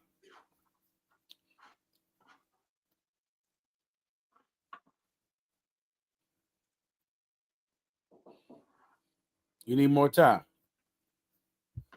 You need me to resend it to you? Salakia, sir. It's not the, it's the loading process, sir. It's just slow to load. My apologies. No, you Tawab, General Salakia, sir. It should be pulling up here in 2 seconds out of one. It's just real slow to load. I got you. No problem. Do I have anything else? Where's Kakam Gabar? I haven't heard from him. The brother should be. He's down there out of one. Kakam Gabar, can you hear General Mahayaman? Yeah, kind of Wakan, sir. You want to read any questions we have, please, officer? Yeah, kind of Wakan. The question I see what we got right here would be from Azal. I don't even know how to pronounce that. Azalikio Jezreel. Good enough. Go ahead. Azalikio Jezreel says, because I can't share it on here though, Salakia. Right. No problem. Officer Malak, if you could, you might have to share it. But it Go says ahead, because what happens is children are not being sexually activated, which is by molestation and pedophiles, etc. Sheep only on the right hand of the Son of Man, so night will exist in our kingdom/house. I don't know what the hell he's talking about. Yeah, he's all over the place. But listen, maybe I just don't understand it. It could just be I don't understand what he's saying. Maybe he just made some type errors or some errors in his typing. I just don't understand it. What's his? Try to pronounce his name again. It says Azalikio Jezreel. That's all I know. Azalikio Jezreel. That's good enough. Azalikio Jezreel. I don't quite understand your question. Maybe you could reword it again. I don't get your point, brother, but maybe it's just my error. Okay. So, like it, General, I do have the video now. Anytime you're ready. Come on, sir.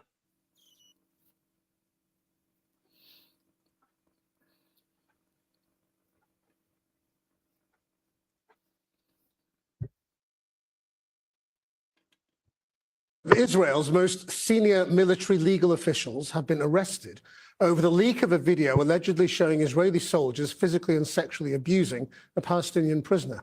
Former military advocate General Yifat Tomer Yerushalayim and the IDF's former chief prosecutor Matan Solomesh were detained last night on suspicion of leaking the footage and then allegedly trying to cover it up. She resigned from her post on Friday, saying she took full responsibility for the leak. Let me tell you what happened here in the land of Israel. This Israeli woman, she looks a little like an Ethiopian. The Ethiopians also, some Ethiopians are ruled over there by the Israelis. She's the highest ranking general in the Israeli army. And she leaked a video of Israeli soldiers sexually assaulting Palestinian men. She leaked the video, meaning she wanted to expose it to the world press. And this other man helped her, who's a prosecutor. He's a lawyer. And he also exposed the video because these Israelis that are bombing and starving the Palestinians, when they arrest the Palestinians, they're also raping the men. They're raping them. They're sexually raping the men. And there is a video of it. And this general in the army saw it. But because she's a woman, and more than likely, she's a victim of sexual abuse, she released the video. She released it. And she put it out in the press for the world to see it. And let me tell you something. That's what has to happen with so many abusers. So many abusers have to be exposed. You have to do it. If you are the wife or the girlfriend of an ICE agent and your wife, your boyfriend or your husband is sexually abusing your children and he is an ICE agent, you have to tell everyone about it. Everyone has to know that the reason he chose this job is because he loves to abuse people who cannot defend themselves. Now we're getting to the heart of child abuse. Why would Israeli soldiers rape and sexually abuse Palestinian men? Why are parents abusing and sexually assaulting children? Why are prison guards sexually abusing prisoners? Because there are certain people, because of their upbringing and because of their terrible parents, they can only be turned on sexually by abusing someone who is powerless, who has no ability to save themselves. It's the power dynamic that turns them on. These Israeli prison guards are sexually aroused by a man who they have in handcuffs, who they have under arrest. Simply having him in handcuffs, simply having him under arrest, that is what turns them on, because he is helpless, because he has no help, because no one will save him, because he is in their hands and he cannot protect himself. That is why your molester chose you, because you were helpless, because you were young and a child, and because no one would come and help you. That's why he chose you. That's the point. It's the same reason that a predator chooses its prey. They choose the prey because of the ease of the kill, the ease of the conquest. That's why they do it. Or else, how do you explain these grown men who are now sexually excited by Palestinian prisoners, that they sodomize them when they capture them? They're turned on by it. They're turned on when they snatch a baby out of a grandmother's arms and beat her up. It gives them a sexual release. They are sexually excited by it. And because you were a child, because you were helpless, and because they know you would never tell anyone, That's why they were turned on. It was your helplessness. It was your innocence. It was the fact that you could not defend yourself. What does that tell you that you must become? You must become someone that screams and yells and runs and tells. You must become someone that has a defense. That's why you're in the Israelite school of UPK, because we don't allow our people to be harmed without repercussions. No one can ever harm you again without repercussions. Whoever harms you will pay for it. It is our mandate. It is what we are God commanded to do, to defend you. That's why you're here. Because there are people that are sexually aroused by your helplessness. You have to become someone who is not helpless, who is absolutely defended, absolutely protected. And then they will know that you're not someone that they should harm. I pray you understand. Give me Matthew 18:1. Colonel Wakan, sir. Matthew chapter 18, verse 1. At the same time came the disciples unto Yahushua, saying, Who is the greatest in the kingdom of heaven? And Yahushua called a little child unto him and set him in the midst of them. Verse 3. They wanted to see who was going to be the greatest, who's going to be in charge. There were tons of kids around. If you were at the Houston Cookout, or if you will be at the 57th annual Passover, am I right with that number? Colonel Wakan, sir. If you're going to come to the 57th annual Passover, which will be in Houston, Texas, there'll be children everywhere. So imagine that kind of environment where there are adults and children running and playing. When the disciples asked Jesus Christ, who will be the greatest in your kingdom? The greatest when you're in charge, my Lord. He said, come here, little kid. Come here to me. He brought a little child right down and set him right in the front of the disciples. And this is what he said.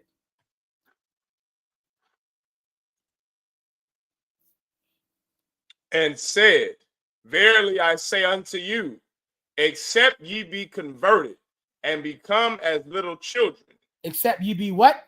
Converted. Except ye be what? Converted. Except ye be converted and be as little children. Keep going. And become as little children, ye shall not enter into the kingdom of heaven. Let me tell you, you want to know who's going to be the greatest in the kingdom of heaven? Let me tell you something that's more important. Until you become like those little children, you're not going to make the kingdom. Until you become converted like little children are, you're not even going to make the kingdom at all. What is Jesus Christ trying to tell you? Do you know why a child is such a perfect victim? Because a child is brand new. A child doesn't know right from wrong. A child has no opinions that you don't give it. A child is simply a blank piece of paper that a good parent can show how to live right and show how to live well and show how to be just and kind and merciful. If you don't become a little child, you can't even make the kingdom. Do you know why you're a child molester? Do you know why you abuse children? Do you know why you're promiscuous and you have sex with so many men? Do you know why that you are an overly sexualized male that you have to have sex with any woman that wants to have sex? Because you have grown up like that. You've grown up like that. But if you want to make the kingdom, you have got to start over like a child. You have to become a baby again. You have to become someone that didn't hear their mother's sexual problems or hear their mother's financial problems. Someone that wasn't touched by their mother or their father. Someone that is starting over. Starting again. Just like a child. A child is converted. A child is brand new. A child is starting from scratch, from beginning. You see, the reason that you will never make the kingdom is because you're grown already. You've been raised already. You've already been raised in that house. You already had that uncle, had that father, had that mother. They've already created you. You can't be recreated again.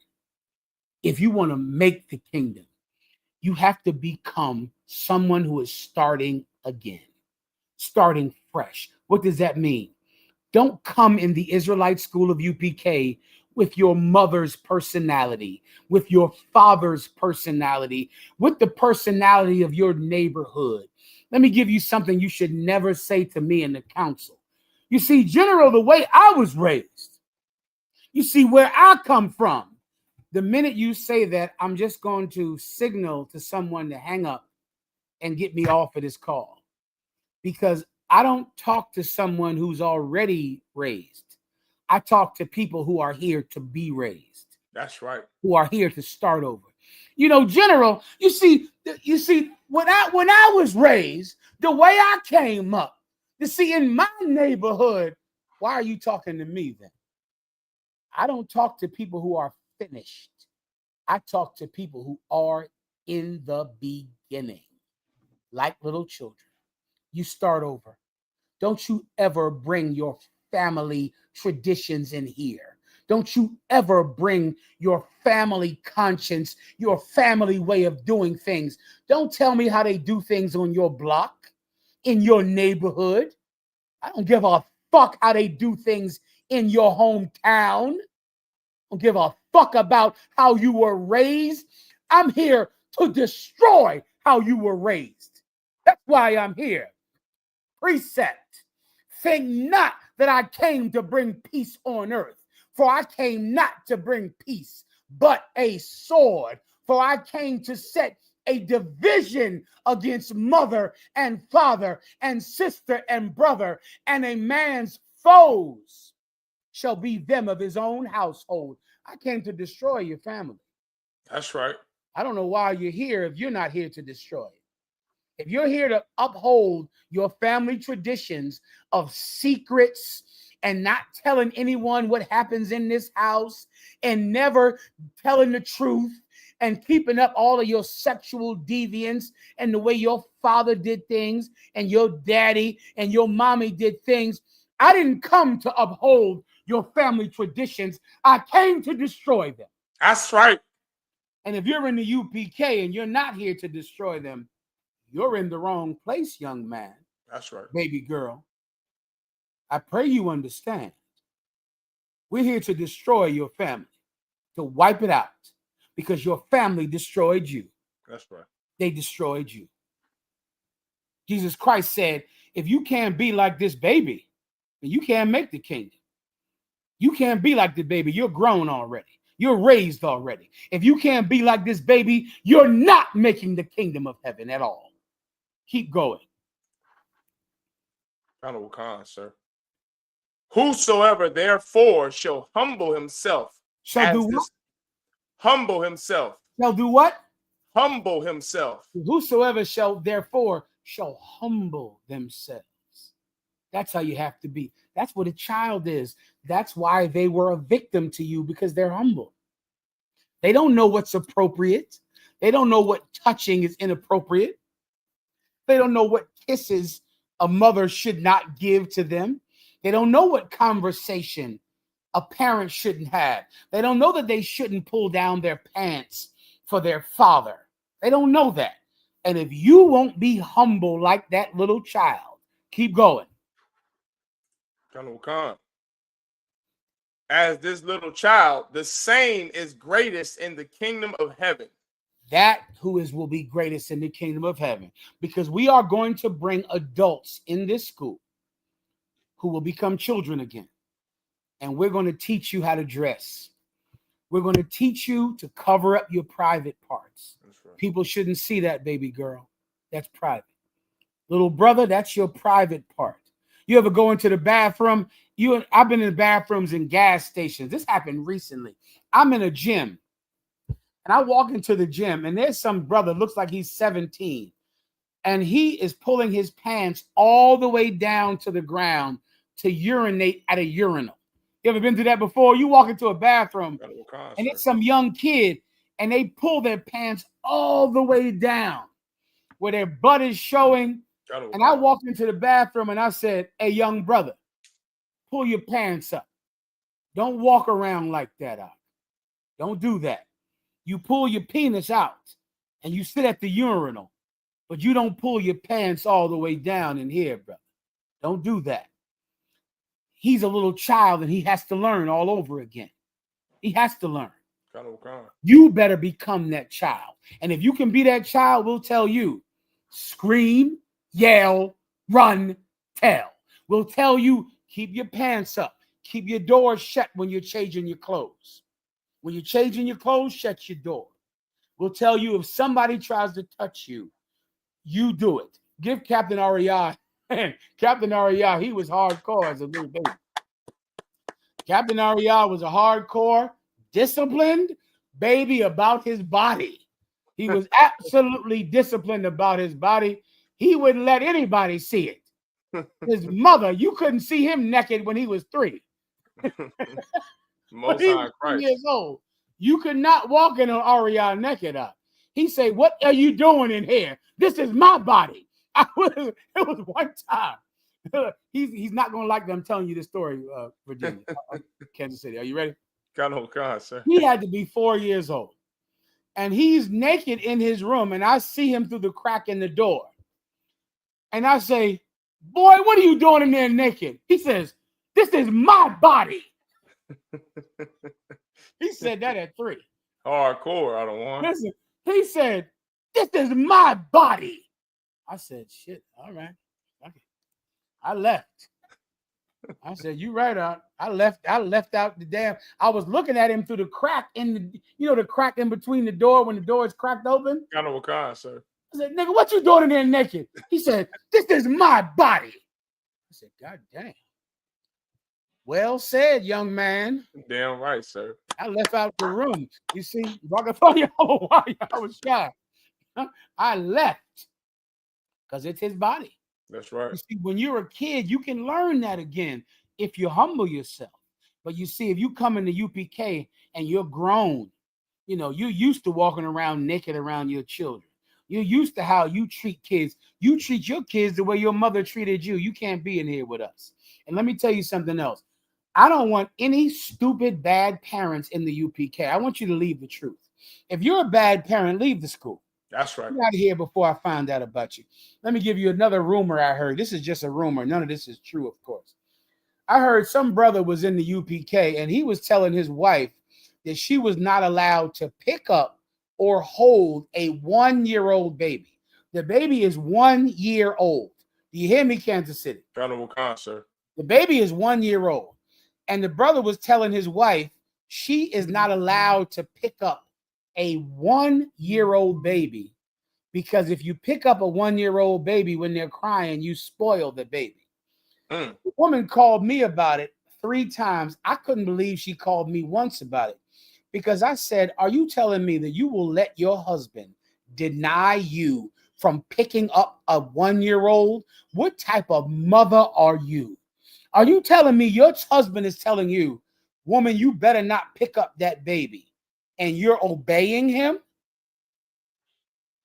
Where did you learn that from? When in the UPK did we tell you to obey your husband even when he's being abusive to your child? If your husband is abusing your child, you better disobey him. You better do it. You better never listen to your husband or obey your husband if he is ordering you to disobey your child. Let me tell you, sisters from the South, something. I've noticed something in you. Some sisters from the South, because you grow up in my other one, I love my other one. My other one, I do whatever my other one tells me to do. Listen, I know you love the UPK, and brothers love you in here, but you are not allowed to allow your husband to abuse your child. You better disobey him. You better call my number. It's on the refrigerator. You better call it.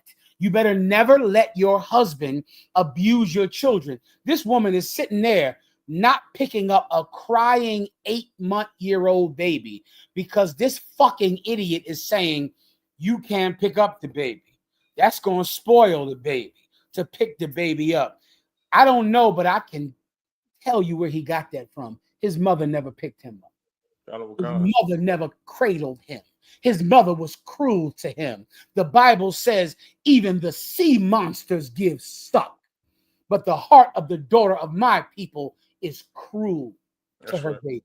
That's right. You're supposed to pick up your baby and hug your baby. Are you telling me you're letting your baby sit there and cry at 6 months old because your lover won't let you do it? Listen, my number's on the refrigerator. That's right. You're going to pick up that baby. You're going to hug that baby and kiss that baby. Guess what? I guarantee that same nigga will pet a dog. Right. I guarantee. I guarantee if that dog needed a scratch behind the ears, he'll scratch that dog on the goddamn stomach, scratch that dog on the ears, give that dog all the affection it wants. But when the baby needs affection, he can't spoil the baby. I want you to leave the truth. Right. Leave the school. Get out of here. Don't be in here, because the minute I find you, you're going to get me kicked out the school. Because when I hurt one of you silly motherfuckers, Commanding General Yohana is going to take my rank. So it's better that you leave the school now so that I can continue to be a general. Because if I find out that someone in this here is letting an 8-month-old baby sit and cry because he doesn't want to spoil him, and some stupid bitch is listening to him because she doesn't want him to not come over to have sex with her, I am going to become an enemy and a monster like you cannot understand. Let me give you another thing that happened today. Another fucking idiot called me out of Texas today. He called me because the brother said that he is a stinking alcoholic. He has a wife and he has children. And he is an alcoholic, and the doctors have told him that if he does not stop drinking, he's going to die. They said his liver has shrunk up so small that if he continues to drink, he is absolutely going to die. Captain Yatazak told me that everyone has told him that he has to stop drinking. They're begging him to stop drinking. So they asked him to call me so I could give him some of my services that I provide. So he called me on the phone. Kansas City, do you know he was drunk when he called me? Do you know that? I can only imagine, General. He called me drunk on the phone. He was drunk. He keeps calling me. I'm trying to prepare for this class tonight. I got a class to do in 30 minutes. Yeah, got to call me, right? I pick up the phone after Yatazak told me he would like me to help this brother. So I decided to help him for Captain Yatazak, who I greatly love.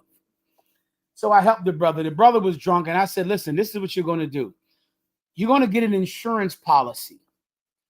And you're going to make the Israelite School of UPK the beneficiaries of your insurance policy. He said, why? And I said, so we can bury you. You're going to get a death insurance policy for your burial. I said, an honorable burial costs about $15,000, and that's the truth. If you want to have an honorable burial, it's going to be $15,000. I said, you're going to go and make the Israelite School of UPK your death beneficiary for your insurance policy. And I said, unless you have $10,000, $15,000, I said, do you have it? He said, yeah. I said, then you're going to give that money to Captain Yatazak. You give it to him. Let him have it. We'll hold it in an account so that when you die, we won't have to suffer the burden of burying you. Since you refuse to stop drinking, since you don't love us and you don't love your children enough to stop drinking, just know that we do love you and we're going to give you an honorable burial. It's going to cost us $15,000. The least you can do is to give us the money for it. He said this, Kansas City. He said, why do I got to stop drinking? He said that. He said, why do I got to stop drinking? I said, what'd you say? He said, why do I got to stop drinking? I said, well, to live. If you loved us, you would stop drinking for us. For us. That's why you would stop. You see, they don't love anyone. Your mother, your father, these alcoholics, these drug addicts, these sexual deviants, they get a pleasure burst from drinking, a pleasure burst from drugs, a pleasure burst from sexual contact. That sexual release, that pleasure burst is all they care about. And I said, you would stop drinking for us. For us. That's why you would stop drinking. For your children who will mourn for you. For Captain Yatazak and all of the brothers that are telling you to stop drinking, you would stop drinking for them, but you don't love us. He said, why do you say I don't love us? I said, because you won't give up drinking for us. You won't do it. That's right, sister. Selfishness. Selfishness is at the root of child molestation. They get a pleasure from it. The pleasure comes from their parents, from their parents, from their parents. They don't care about what it does to you. This brother doesn't care about how much we will cry when he dies. So he keeps drinking.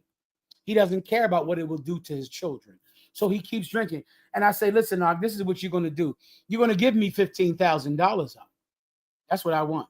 I want $15,000. Either you give it to me from your bank account, or you set up you get the insurance and you make us the beneficiary. But that's all you're going to do for me. And he says, well, why is death so bad? Isn't death, he said, isn't death the ultimate release? He said that on the phone. I said, I don't know what you're talking about. You're drunk. I said, this is what death is. Death is a way for you to give yourself the pleasure of being free from this world, of your childhood trauma, of your bad life, and leaving us in pain. Right. Giving us pain. That's and right. if you loved us, you would never leave us. That's right. I want $15,000 from you, or I want you to make us a beneficiary of a policy that's $15,000. And I'm going to quote now to the best of my ability what I told him. And I said, you might want to die because you think you can escape. But while you're alive, I have authority over you. And I will make your life so terrible that you will pray that death comes tonight. I will do something to you that is so horrible that you will pray that the death that you long for comes now. You're going to give me that $15,000, brother, or else I'm going to make whatever little life you have unbearable. Then I asked him, did he understand? I hung up the phone. He's called me like 5 times. I blocked his number after that. I called Captain Yatazak and I told him no one is going to call him anymore and beg him to stop drinking. When they call him, they want $15,000 or a life insurance policy worth exactly that much, and that's all they want because he doesn't love us. Your parents didn't love you. The child molesters cared about pleasure. The drug addict, your mother that talked to you about her dates and her marital problems and how much she hated your father. She didn't love you. You were a thing to give her pleasure, a thing to give him pleasure. Will you humble yourself and start over? Will you lower yourself and become a child again? Because if you can become a child again, we can fix you. We can start over. And not only will you make the kingdom of heaven, but you will be the greatest in the kingdom of heaven. That's right. You can start over. Damn right. With that, I believe I'm done. Clap it up real fast. Of course. Let me clap it up to the brothers here. Who are we here with? Kansas City. Say your name again, Malak, right? Kind of Officer Malak. So we got Iowa here, Adawan. Give Iowa a hand. Let me see Iowa real fast. Iowa. Gracias por tenerme en su clase. Gracias por sintonizarse con nosotros esta noche. Thank you for tuning in tonight. Thank you for joining us, man. End of the class. Iowa, give me Buffalo, right? Buffalo, New York. Kind of sir. Buffalo hardcore. I see you, Buffalo. I see you rocking that cover. You graduated the last class. Damn right, sir. And you can hear me, sir? I hear you fine. Go Hey, ahead. I got some great exciting news. I'm doing something called One West ISUPK street mission, and I'm going to the projects, gutters, and neighborhoods, and talking to a lot of brothers and sisters about if they got loved ones or family members or anybody that's incarcerated, so I can get their DIN number, full name, information, and I'll write the letter, and I'm gonna send it to Captain Zakar. One of my younger brothers is incarcerated. I wrote the letter already though, so I'm gonna hit up Captain Zakar tomorrow. So I'm gonna go real hard on this prison program, and I'm on the prison class every Sundays at 7 under Officer Schrott's, sir. Give him a hand. Well said. Well done, Right. Buffalo. Let me tell you, Buffalo, every brother in the school knows about your reputation. You are a very impressive brother in the work of the Lord, and we thank you for your service.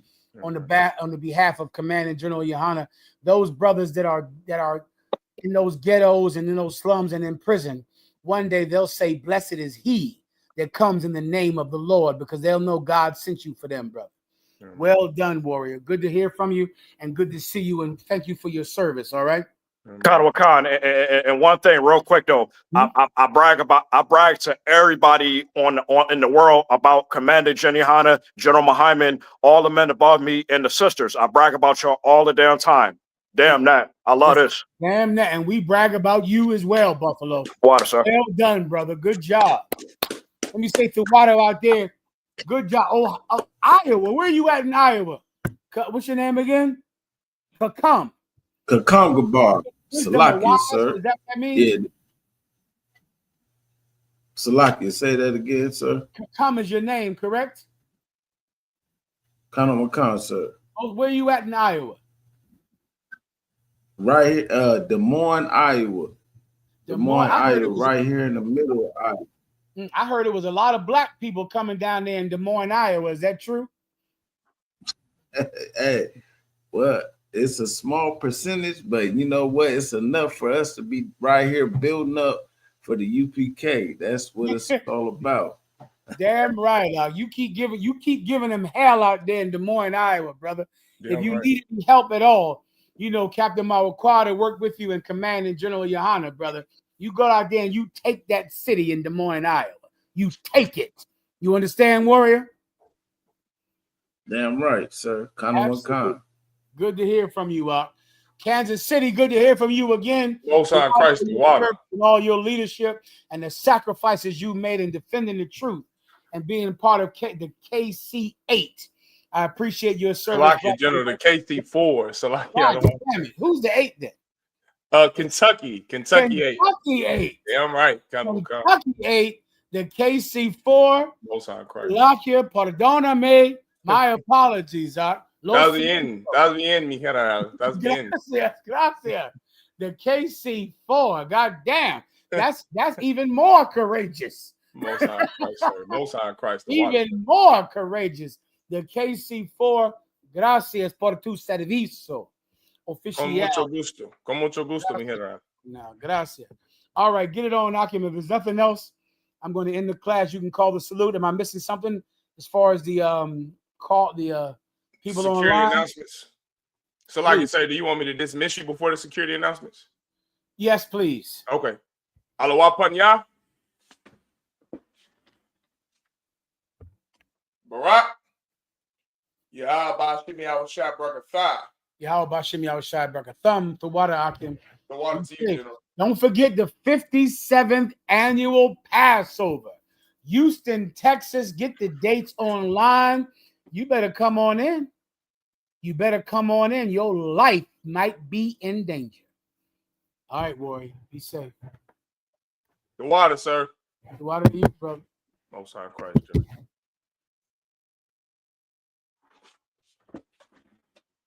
All right, we're the ISUPK. This is the security announcements. We are the ISUPK, started out of 1 West 125th Street, Harlem, New York. We are all Salaki. Give me 1 second.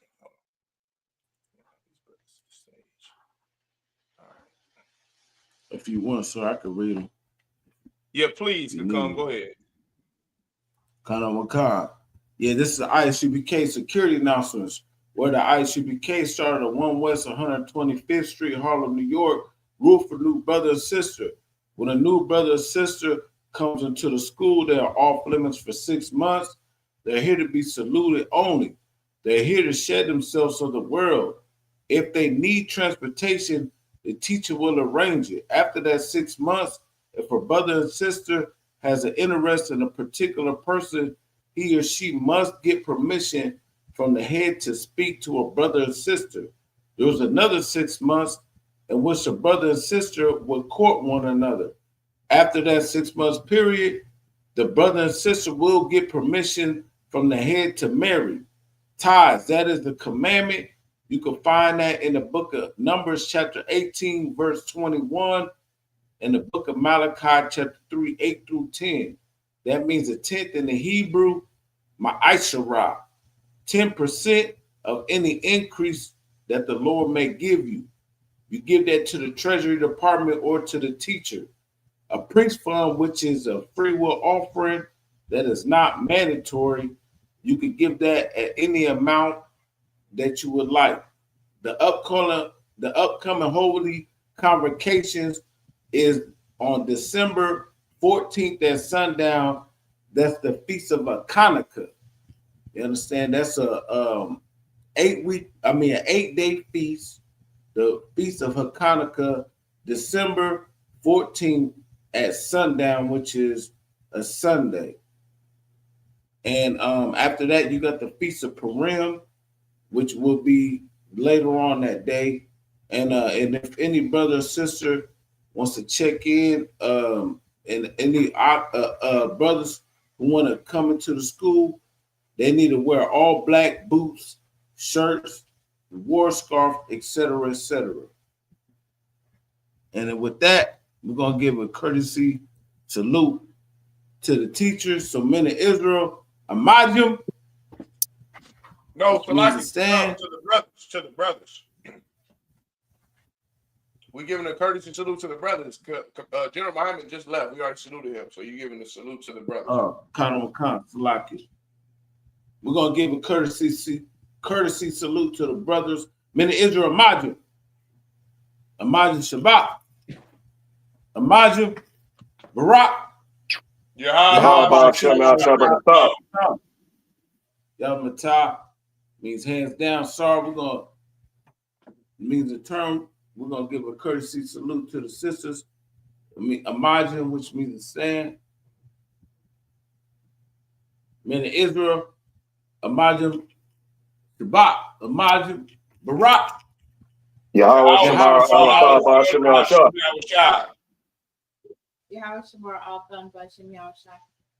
Yahweh class dismissed. Good work out.